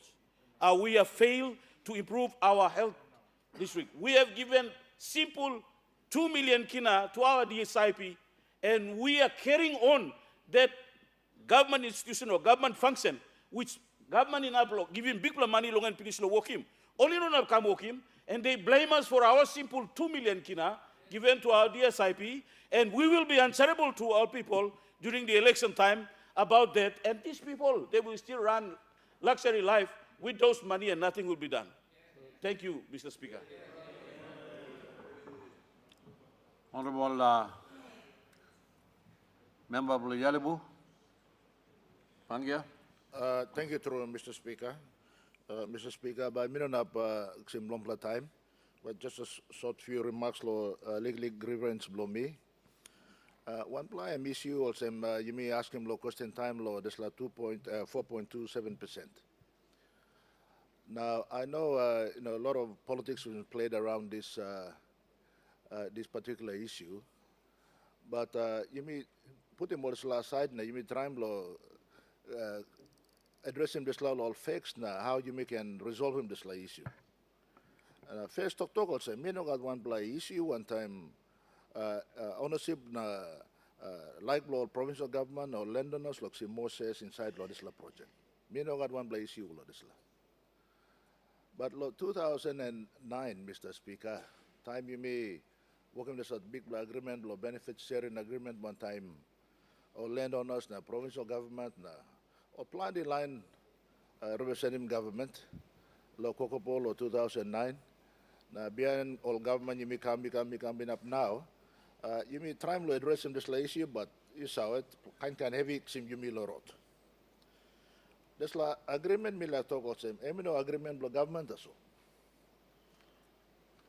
All narbla party too is sign him. Na time you may sign him this la agreement time. You may saw lo content blo agreement yeah. Na content blo agreement he talk very clearly also. Or Lennon na provincial government, but buy him, or this sale from the state. Why na Somali government is working this decision? And some blah me blessed up with them Somali government this time. And we were part of that decision, and we take full responsibility. And because this says you mean LNG, you mean needing money, you may go borrowing money, buy him this state had to pay for it. You know, one blow free gift, blow free carry, and 2% also low landowners. All not apply, you may buy him. Now there's a time you may buy him, and Prime Minister may to stop, Sepuko stop, or plan the honorable minister may bless stop, government blow somare. Now may blah agree law, you may mogojim says, you may oil set you go Arab na, you may borrow him money na, you may pay him LNG says. This like LNG says here, how you may benefit the government, me like talk story in the Yimiaren. So time on land on I agree, all sour too also. That money pay him, some loan na buy him this law says. So all his sour say me got value blow, all he must repay him government for the loan or sim na buy him this law say. So all agree law this price, I think US 240 million kina per share. So Mr. Speaker, me like story also. There's like money, you know, come lo one blah figure of money, imagine him na karmiga. I'm no God. Governor blow me yet lo this time blow Southern Ireland, send us an agiru. Sit down there, agree one time, government lo this time. So me blah agree lo this time. Me blah come lo government lo 2014. Or me blah same month also stop in some cabinet. Only somebody wasn't there. Now me blah realize him no same all. Lennon run work lo pani money, provincial government work lo run the pani money.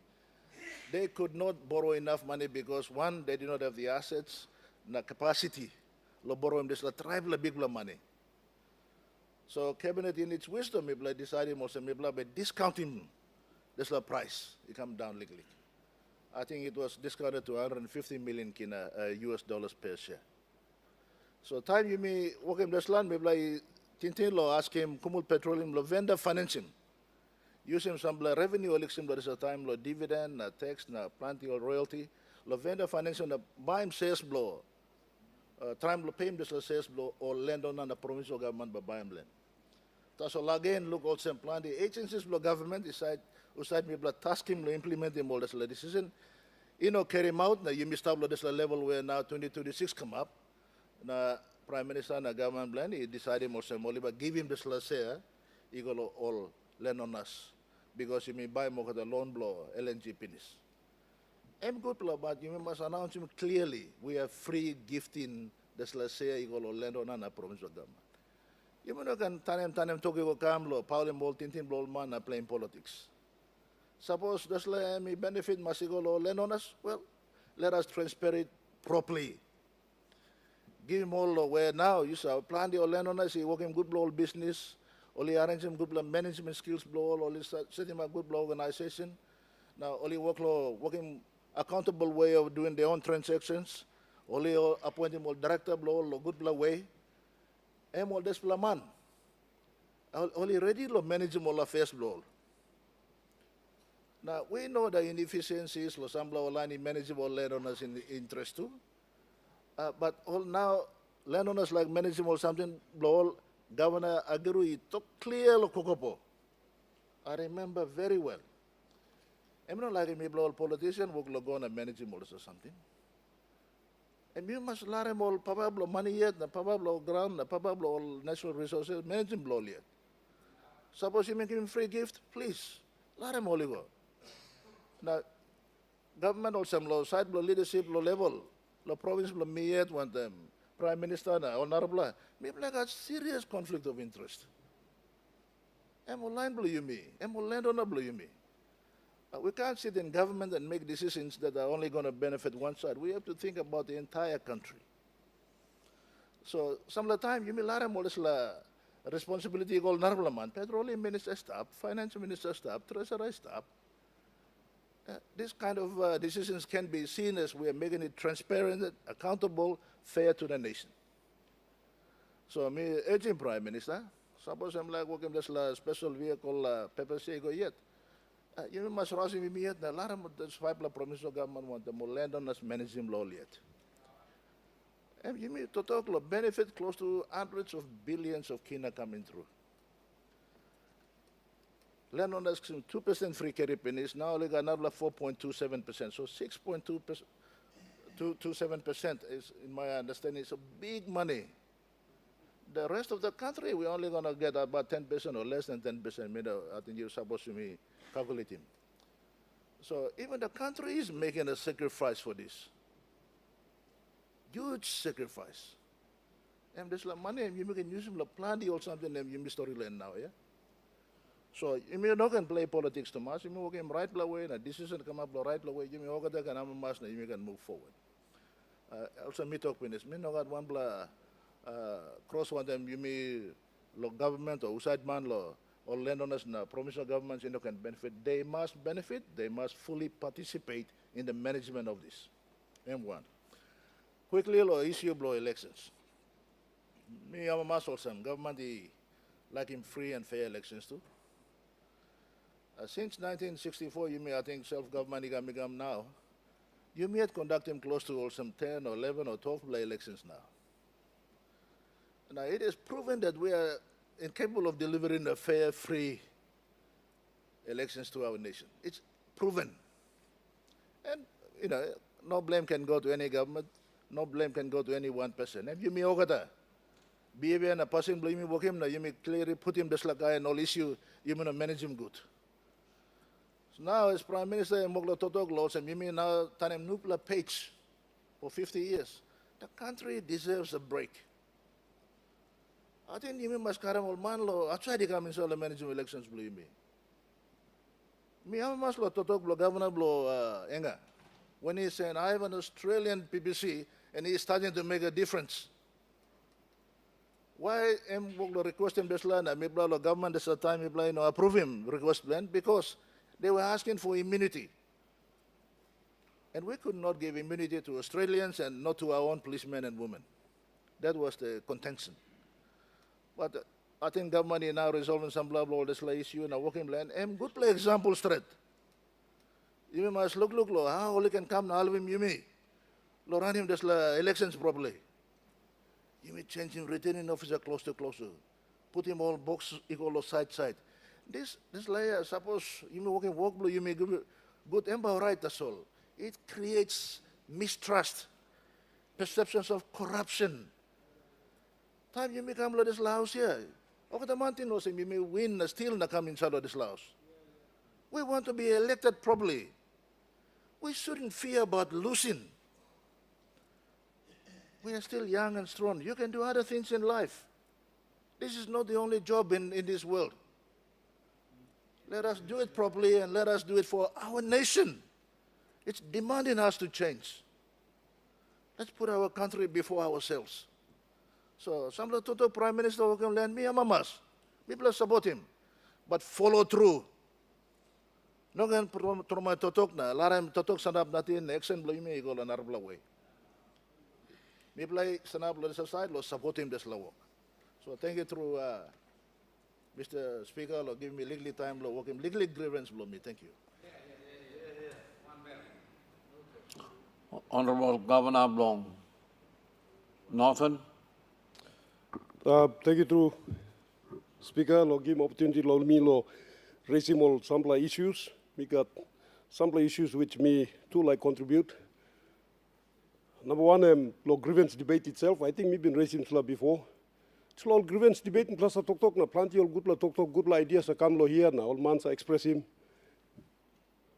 What happens to these debates? I'm just curious. So, Mr. Speaker, suppose you got one system where you can record, even though Hensa Tasol, but you got one system where this grievance debates can be converted into actionable directives or items or suggestions that can go to the relevant ministers and by good law. Some of the ministers do take note, I must acknowledge, and they act upon the issues raised. But I'm just suggesting that this could improve our efforts in ensuring that the ideas that are brought here, the great ideas and thoughts that are brought here by leaders, should be converted into outcomes. It's one legal suggestion law, you mean law, parliament law here. The grievance debate blow me and Mika Tripla.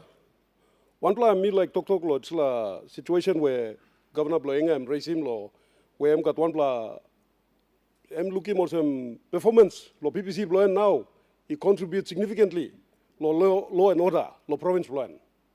So if this is the case, then how can other provinces also follow suit? How can other provinces also ensure that this can happen?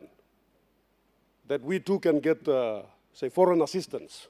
And does that foreign assistance also come with the resources needed so that the PPCs can also carry out those activities that are needed to be able to manage law and order in their provinces? And one issue which me feel also me need lo regime lo here. Me sabe also me got tupla or tripla natla province two only work like simol PPC from what is known as the Commonwealth government in Australia. Well, how about doing the same for all provinces? I think this would indicate that all people in Papua New Guinea are equal and deserve such attention. So that it should not only be restricted to 1 or 2 or 3 provinces. If something good is working and you trial it as a pilot project and it looks like it's working well, then it makes sense that we should roll it out. And it should happen. Australia itself did this. It undertook an effort to bring in police commissioners from the UK during the 80s as a result of an inquiry into organized crime that had infiltrated federal police commands in Australia.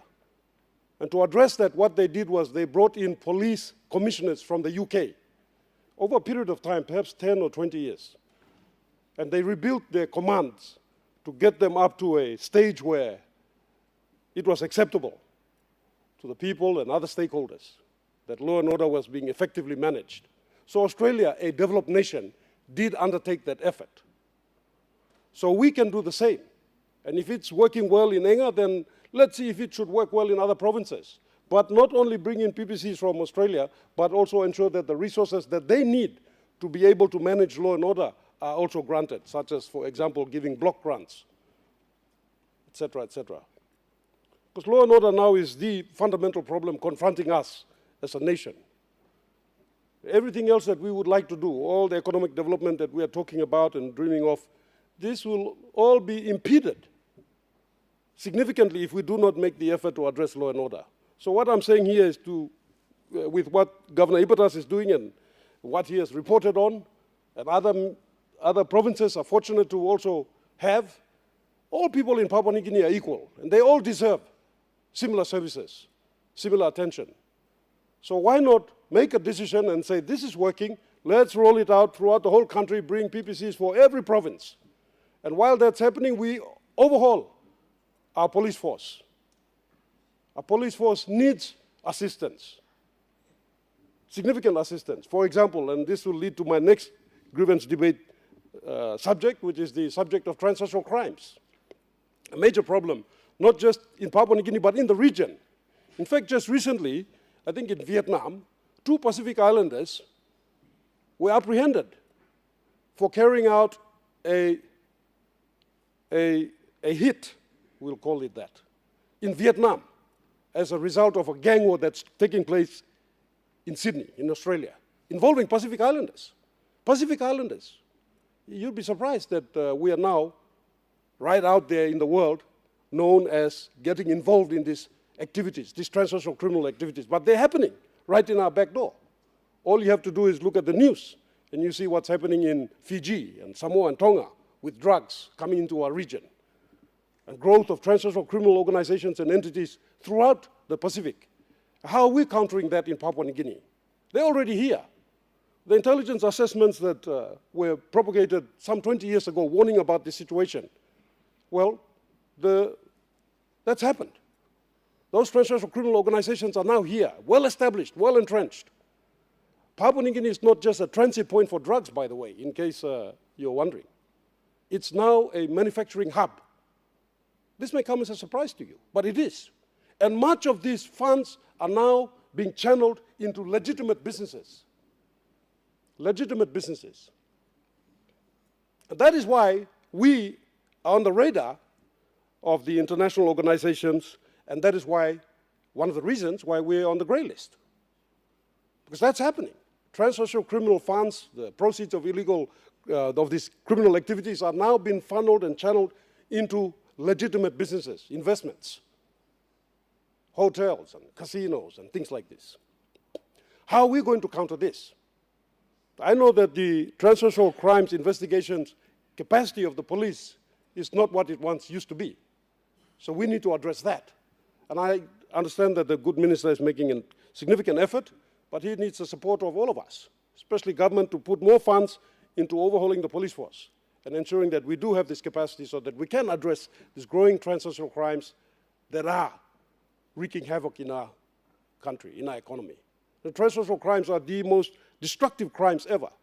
And if you talk about a crime that affects a particular area, community, a district, etc., violent crimes perhaps, armed robberies, etc., but they affect only that particular area. Transnational crimes are crimes which affect our entire nation and our future. We've forgotten about the grey list, but what happens when we're on the blacklist? Because we haven't taken action about such things. That's something that we should be cognizant of. The other issue that I wanted to raise or talk about was, I think, addressed already by Governor for East Sepik, and that's about the impending El Nino that's turning out to be possibly the worst in human history. That's what scientists are saying. So how are we preparing for that? How are our people going to be ready for that? They're already facing the impact of climate change and global warming. They're already talking about how the seasons are changing in such a way that they are starting to get confused as to when they would plant their crops and harvest them, etc. It's happening. Rising sea levels, coastal shores being washed away, islands and islets being affected, becoming salinated so they cannot plant crops anymore. And now we have this warning. How are we going to prepare for this? I would recommend that the government put significant effort and attention into preparing all provinces so that all provinces can build disaster management centers. We are doing that in our province. We've allocated funds and we are building a provincial disaster management center, but I want to encourage our government, we will need help. We will need help to prepare for what's going to be happening in the not too distant future. How are we going to address this concern? I would suggest that we look at our partners in the region, especially Australia. They have much experience in handling natural disasters, and they have such situations frequently, so they know how to address, how to respond, how to prepare, and we should prepare adequately, accordingly. Thank you, Mr. Speaker. That is my grievance debate. Finally, before I sit down, it's in regards to a debate that, a discussion that was presented here by the Honorable Joe Lelang in regards to the Bilum project. And I will once more take note of the debate by our good Minister for Public Service, Mr. Joe Sungi. Minister, as I said earlier, this project needs to be rolled out. If we trial something and it seems to be working, then don't just restrict it to one district or one province. Roll it out throughout the entire country. So in this instance, with this Bilum project, can you make it mandatory that all provincial administrators, this becomes a part of their KPIs, that they adopt this Bilum system? So all provinces, all districts must have these reporting systems in place. The good Minister for Mining raised a very good point. The process of acquittals is very cumbersome and very costly. You have to pay for the public servants to come on the ground, to be accommodated, to compile all these reports, and then travel back to Port Moresby. It's a very lengthy, costly process, which could all be resolved quite easily if we just had this system in place in all districts and all provinces. So rather than inviting districts and provinces to make the effort to come and see if they can be part of this, make it mandatory. All the administrations should have this system in place. And then let them reach out to the districts, and the districts can then put these systems in place as well. And they be forced to write quarterly reports and present those quarterly reports in time. Thank you, Mr. Speaker. I appreciate timely finish. Efforts. Honourable Member of North Bougainville. Thank you, Thomas. Whole morning, Miss Anna, but thank you. Thank you, Mr. Speaker. You plus have 1 plus all staff, 2 plus all staff, but thank you, Mr. Speaker. 3 plus staff, 2 plus staff. Thank you, Thomas. Thank you for giving me time. Let me mark him all. Mama blo Bougainville na Papua New Guinea too. Na North Bougainville. Me thank you past time. Long this good government. Minister, Prime Minister, Marape, Deputy Blongem. Thank you again. Long halivim you give him the Bougainville. Long time long this la strong pla win Mila. Good pla halivim. Me pla walk lo tilima really kai the time because lo how the situation belong. Me play Bougainville, not Bougainville especially, because me look out in border, Blow Solomon Islands, me look out in border, go to New Island, come down to Millen Bay. So again, I'm a big play, electorate when me mark him long the biggest electorate, open electorate, long whole country, Papua New Guinea. Thank you to Master League Halivim, you were able to give, long this time, me harim planted talk, long this El Nino, it would be the second largest compared to the one that had been come up long 1870. Where planti blo imino stop el time but save man he work lo talk now we compare him this la here big play heavy by come up compared to the one that came out in 1870. So me harim governor blo isipik to talk planti long him too. Me like tromori talk on top long all talk him governor blo me working penis regional member working penis long this la walk about long Bougainville. Like I always say, let's not shy away from this. Let's take a vote. Whether you by voting yes long, supporting me, na people below me, or you vote him no, regional member below me, regional member below me, I'm talking to morning. Me like encourage him, you me the soul is la parliament. When the report is tabled next week, Tuesday, by Chairman of the Committee of Bougainville, me like him, you me him good this a talk. Him want them open mind, let's be open mind about it. Listen to what the chairman is going to table next week, Tuesday, and hopefully time you may take him this report next week you may him long him. Him want them open heart, open him heart blow you, open him mind blow you, and let's listen to what the report is going to table next week. But you may report you may him long him. Temperature member blow me and talk him talk all same.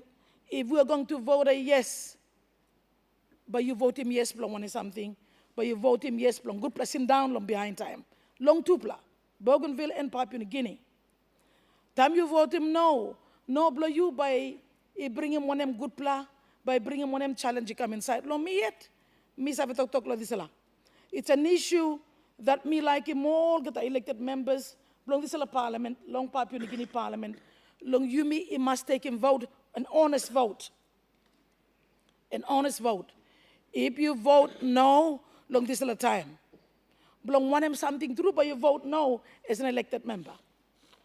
Suppose you vote yes.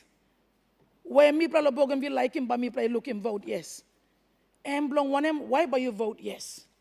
Long you heard him story, you look him heavy, me play pili me coming up now.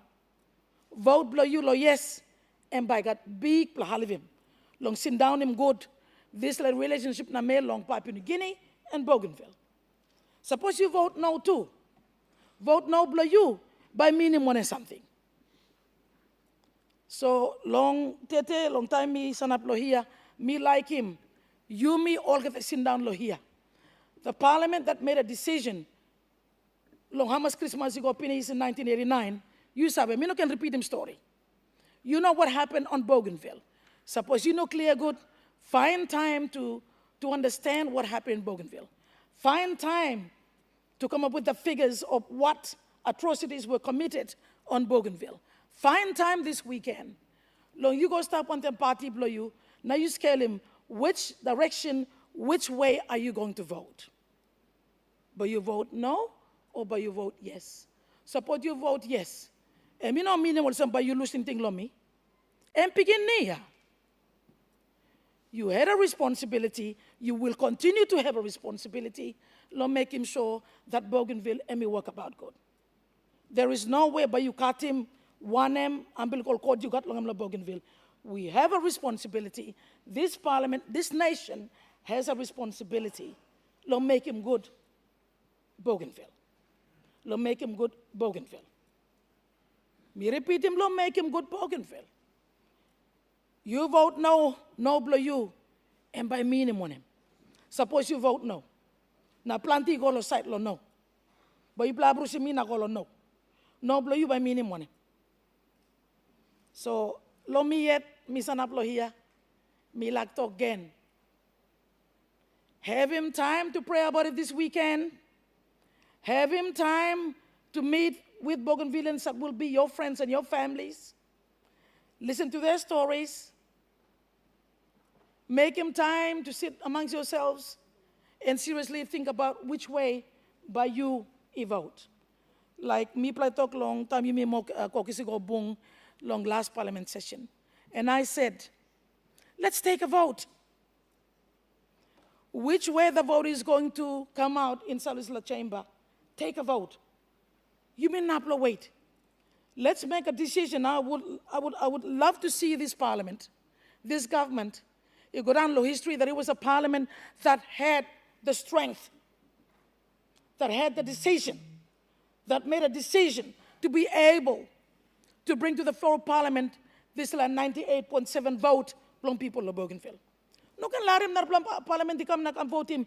We are able to make that decision as the 11th parliament. And we can make that decision. And we will make the decision come next week. Take that vote. You can pour it. Take that vote. So PNG can know, so Bougainville can know as well. Take that vote. Again, me talk thank you that, Mr. Speaker, you're giving me time. Look, I'm talk. I believe every time I stand up, all by talk, and by talk again, lo this la walk. Now, me talk lo one is something again. Now, me come talk lo this la walk about independence, yeah?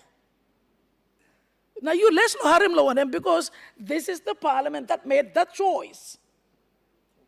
This is the parliament that had been talk no got to what the people of Bougainville wanted. And we have learned from Bougainville in terms of making sure that the resources, all resources go back to people. Whatever you come out in when I'm ground, you make sure that the landowner benefits. If you were to take a little trip down to Bougainville and go up to Panguna, but you show me one good plus something, and this mine has been building for my people in the 25 years that have been operating, Mr. Speaker. Now I'm a grandmother. I am still traveling, Mr. Speaker. I am still traveling on the roads that I used to travel on as a child. I'm still traveling on the roads unsealed. You got lick hab silly stuff. How you losing thing, me? How could that mine not seal all the roads in Bougainville? How could that mine not be able to put something good for me and my people? A college, something good for my youth. This parliament, and me learn, it's learning from what you declared in 1989. You learn him lesson long now, yeah?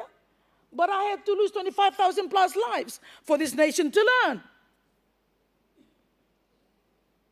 Yes, that's what happened. All brothers Parliament. Yes, PNG, this is what happened. I had to lose 25,000 plus lives for us to be able to make those tough decisions and make sure that our people benefit from what resources it come up inside Longiran Blungam. Me yet people blow me yet, no go one plus something, you run long highway, stony stop yet.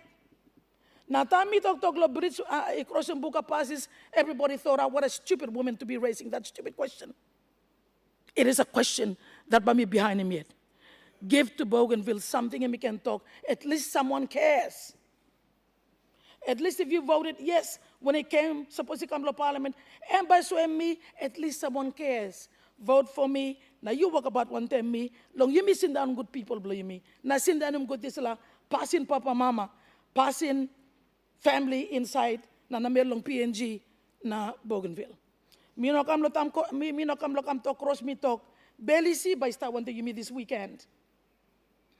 And I pray that all of us take a bit of time and do some soul searching as to how you and your people are going to vote come Tuesday, or come Wednesday, or come Thursday next week.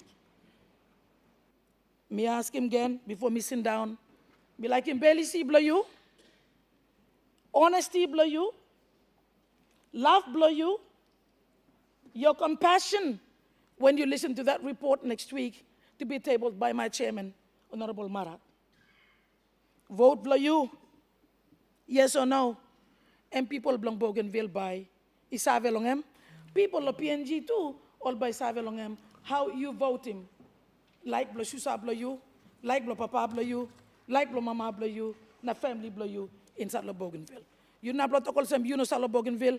Everybody sitting here, every honorable parliamentarian sitting here, you are related to Bougainville one way or the other. One way or the other. Now, time you giving me, I thought, okay, Mama, you go. Now you go running really gaman blow you. You are not going to cut that link off. We are not going to cut that link off. You are giving me an opportunity to be able, to me, to lose 25,000 plus lives in that war, not a civil unrest. It was a war. And that was the only war after the Second World War. Member. Thank you, Mr. Speaker. One 10 minutes, finish now. We are not you know, give more 10 minutes, you give more than 10 minutes. No, one Mr. Speaker, thank you. But you look him kilo come no friend. Thank you, you read him kilo. Emi abrush him time. But me san aplo morning, you know, giving me time. But thank you, give me time. Thank you, Mr. Speaker. Honorable Governor Blong. Plan the governor is up. Plan the jubilation up. But me ask him, Governor Blong is liberated. Yes.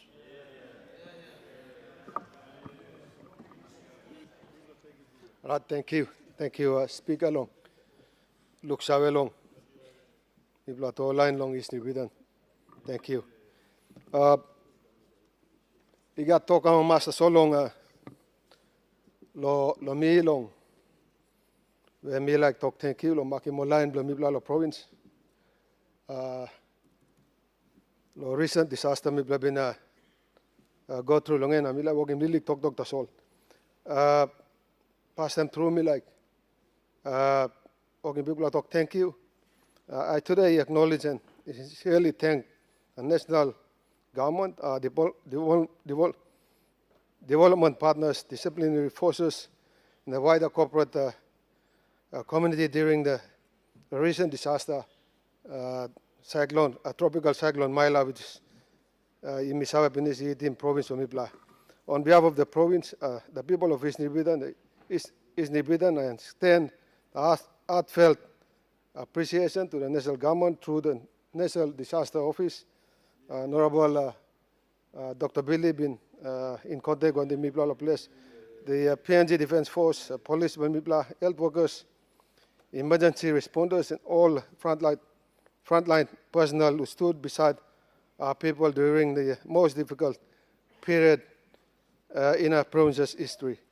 I wish to acknowledge the support from the international partners, including governments of Australia, New Zealand, United States of America, European Union, together with the churches, NGOs, and members of the corporate community who provided timely assistance to our people.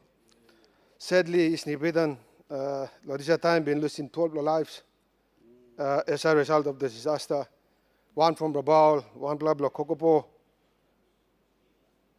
10 blah blah inland mining, Logesel district where one blah, and bin one blah mamak, and min okarim piginet na go down Logadan, and la palanin pinat na groundy karamab mem come back and Laos. So we will pass him, people talk sorry lodisla, or land will lose him life. The experience has also highlighted the importance of strengthening our disaster preparedness, response coordination, early warning systems in climate resilience measures, not only in East Nibidan, but all throughout the country, as now Imiarim with the El Nino by Imifesim in the recent next few months. There are many lessons to learn from Cyclone Mila as related disaster become more frequent, severe, and we must continue to invest in preparedness, strengthen coordination between all levels of governments to ensure communities are better equipped for future emergencies. Once again, we like talk thank you to Prime Minister, our line inside the National Executive Council, long talk all right, long we like some sample assistance. He come down as now we go through the recovery phase. Also, Mr. Speaker, please allow me to also acknowledge him. One important milestone for the province. East Nibidan, this Sunday, 31st of May, province we celebrating 49th anniversary of provincial government, meaning we were the first province in 31st of May 1977 for national government granting me provincial government status. So I like talk thank you Ladisla. And I also talk thank you long the former leaders long province, the LLG presidents or board members, over the line, the public servants, and people place make sure people work inside the provincial government for the last 49 years. So we talk thank you for support. I come along national government, and again through our discussions through governors forums, or other conventions we've been having, discussions about the autonomy. We talk thank you too long. The 14 functions that have been already transferred, they come back to provinces. So big look province through autonomy, as well as the other 2 or 3 provinces been mentioned in the past. So I think one time this me like talk on behalf again long the people of East Nibidan. Me like talk thank you law country long assistance like law or people blah thank you. Honorable Member of Law. Oh, I'm still Minister Defense. Yeah.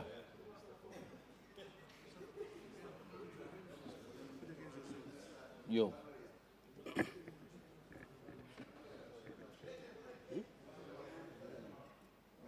Minister, you stand up. Here you look savvy. Thank you. Thank you, Mr. Speaker. Me are mogara totok, especially lo disaster lo cyclone Mila na El Nino me like come close to. Na me talk thank you lo you look savvy because government lo me make him some work penis. Na me need lo also give him some report lo this plan what we are doing in preparation for this El Nino that is coming as well. But firstly, me like talk thank you long our leaders, Blol Fipla, 7 province affected by Cyclone Mila.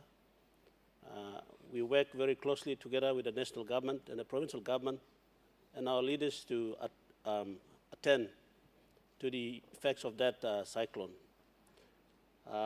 Myself and the Prime Minister, Mibla bin Golong, Milne Bay Province, thank you to the Governor for Milne Bay and the leaders there.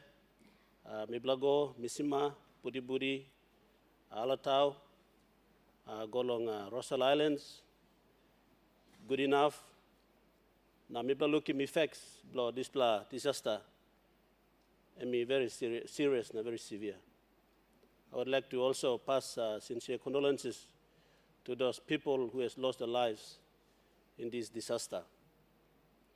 And as a province, Milugamal province, disaster response and preparedness is very important at the provincial level. Now, Milukimlo Millen Bay, the way you respond was very effective because they have a very good provincial structure. And I want to commend all the provincial governments who said go past na Alpim Yumi, East New Britain, Governor, thank you long, look you, West New Britain, New Ireland, the Autonomous Region of Bougainville, Oro, Moro Bay, Namanus, and national government, he completely retiring this 35 million. Kamla Yumi long address him, effects blow Cyclone Mila, me ask him Yumi to make sure that this money may come. All governors must work on them all. DDAs now, all LLGs to make sure that this effect or how you may attend to these effects of climate change. Now disaster must go, money must go to this work straight. Plenty time, maybe give money nothing, now maybe no follow through. Now some of the time, you got a bruise, money say come up. So because of climate change, the effects belonging to make him now, the disasters that are coming are happening frequently, more sustained, and also happening simultaneously, and they're very severe.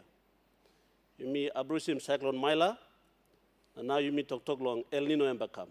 So please, me appeal you me at the national government at the disaster office. We're working very closely with our bilateral partners, NGOs and UN agencies to make sure that we get all the support that we can and we push it down to you, the provincial governments.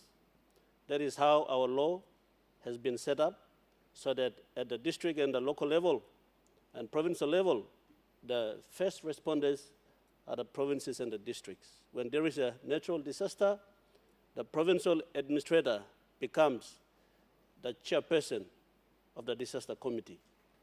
And so please, me talk to you on Governor Bloro too, that he is already set up. He's talked to me about it, and me set him up a provincial disaster management committee belonging. They're building an office there as well. So that is the kind of level of preparedness that all the provincial governments, law country, by many law making moving forward. We have to prepare, because if we prepare, then by me respond properly when there is a disaster. No province in this country is spared. Miplalo Highlands, people say things, and Miplano not looking disaster. But tribal earthquake been come up law 98, 2008, 19, 2019. Beg your pardon. Long Southern Highlands, hela gosem na Mipla looking plan, the big heavy me come up. You may looking landslide, he come up mulitaka. So that goes to show that all the districts, all the provincial governments, you may need to put him some money aside long disaster too. You may not going to wait long national government as well. So in our preparedness for disasters, not just the ones that we are facing now, but because of the effects of climate change, we expect more disasters to come. And therefore, me asking you, all provincial governments, DDAs, LLGs, we have to work together with the National Disaster Office and the national government to set up our disaster preparedness and response capability. As I speak, the NEC or government has recognized the need to ramp up our effort to prepare and respond to disasters. And as such, NEC may approving this National Emergency Management Authority to be set up. So Governor Oroi Mitokpinis, we are now moving towards what Australia, New Zealand, and the US have. Australia and New Zealand have the National Emergency Management Authorities. The US have what they call the Federal Emergency Management Authority. So we're working very closely, especially with Australia and New Zealand, to set up our version of the NEMA.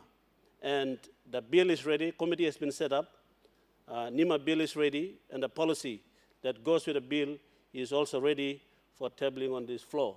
So that is some progress that we have made in this space. With regards to the El Nino or Super El Nino that is predicted, I can confirm that we're getting from the scientists in the USA, they call it the US National Oceanographic and Atmospheric Administration, and our own National Weather Service are telling us that there will be a potentially unprecedented El Nino that is developing in the Pacific Ocean with a 82% certainty. The last time we had El Ninos, a Super El Nino was in around 1870, almost more than 100 years ago. And we had El Ninos in 84, 83, 84, 97, 98, 2015, 2016, and now we expected to have a very serious Super El Nino. And this phenomenon will definitely threaten and disrupt global weather patterns, and it will push the temperatures very high. So El Nino refers to a sustained period of warmer than average sea surface temperatures across the central and eastern Pacific. It requires the surface temperature of the ocean to go above 0.5 degrees Celsius, and the normal range of the sea surface temperature is between 21 to 27 degrees Celsius. So scientists are predicting that it will go above 2 to 3 degrees Celsius, and that is why they are predicting that we will potentially have a Super El Nino with an 82% predictability.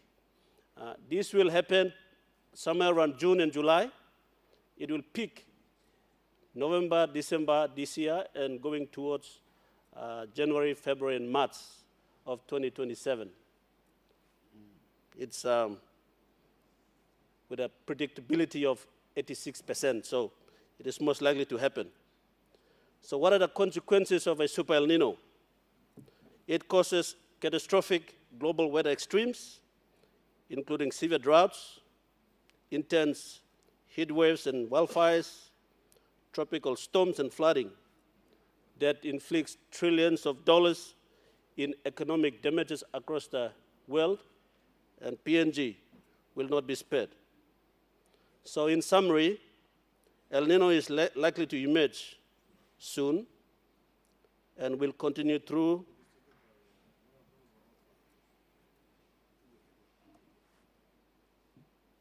to 2026-27 with a 96% predictability. What is the effect that is likely to have on our government and the economy? This Super El Nino is likely to cause macroeconomic shocks. Inflation and food security will be an issue. Droughts in agricultural powerhouses, especially in Australia, Southeast Asia, and the sub-Saharan Africa, will depress crop yields and push global food prices. As we have seen in the Ukraine-Russia war, PNG will not be spared from this. Energy and power grid crisis, scorching temperature spikes, electricity demand for cooling, and as we have seen, the Sierra Leone dams, when the water level falls, it affects our electricity. Supply chain disruptions, extreme weather events delay shipping routes, ruin infrastructure, and can run down crucial industrial operations like mining. Our Octari mine depends on the Fly River, and we're talking about the Papua LNG.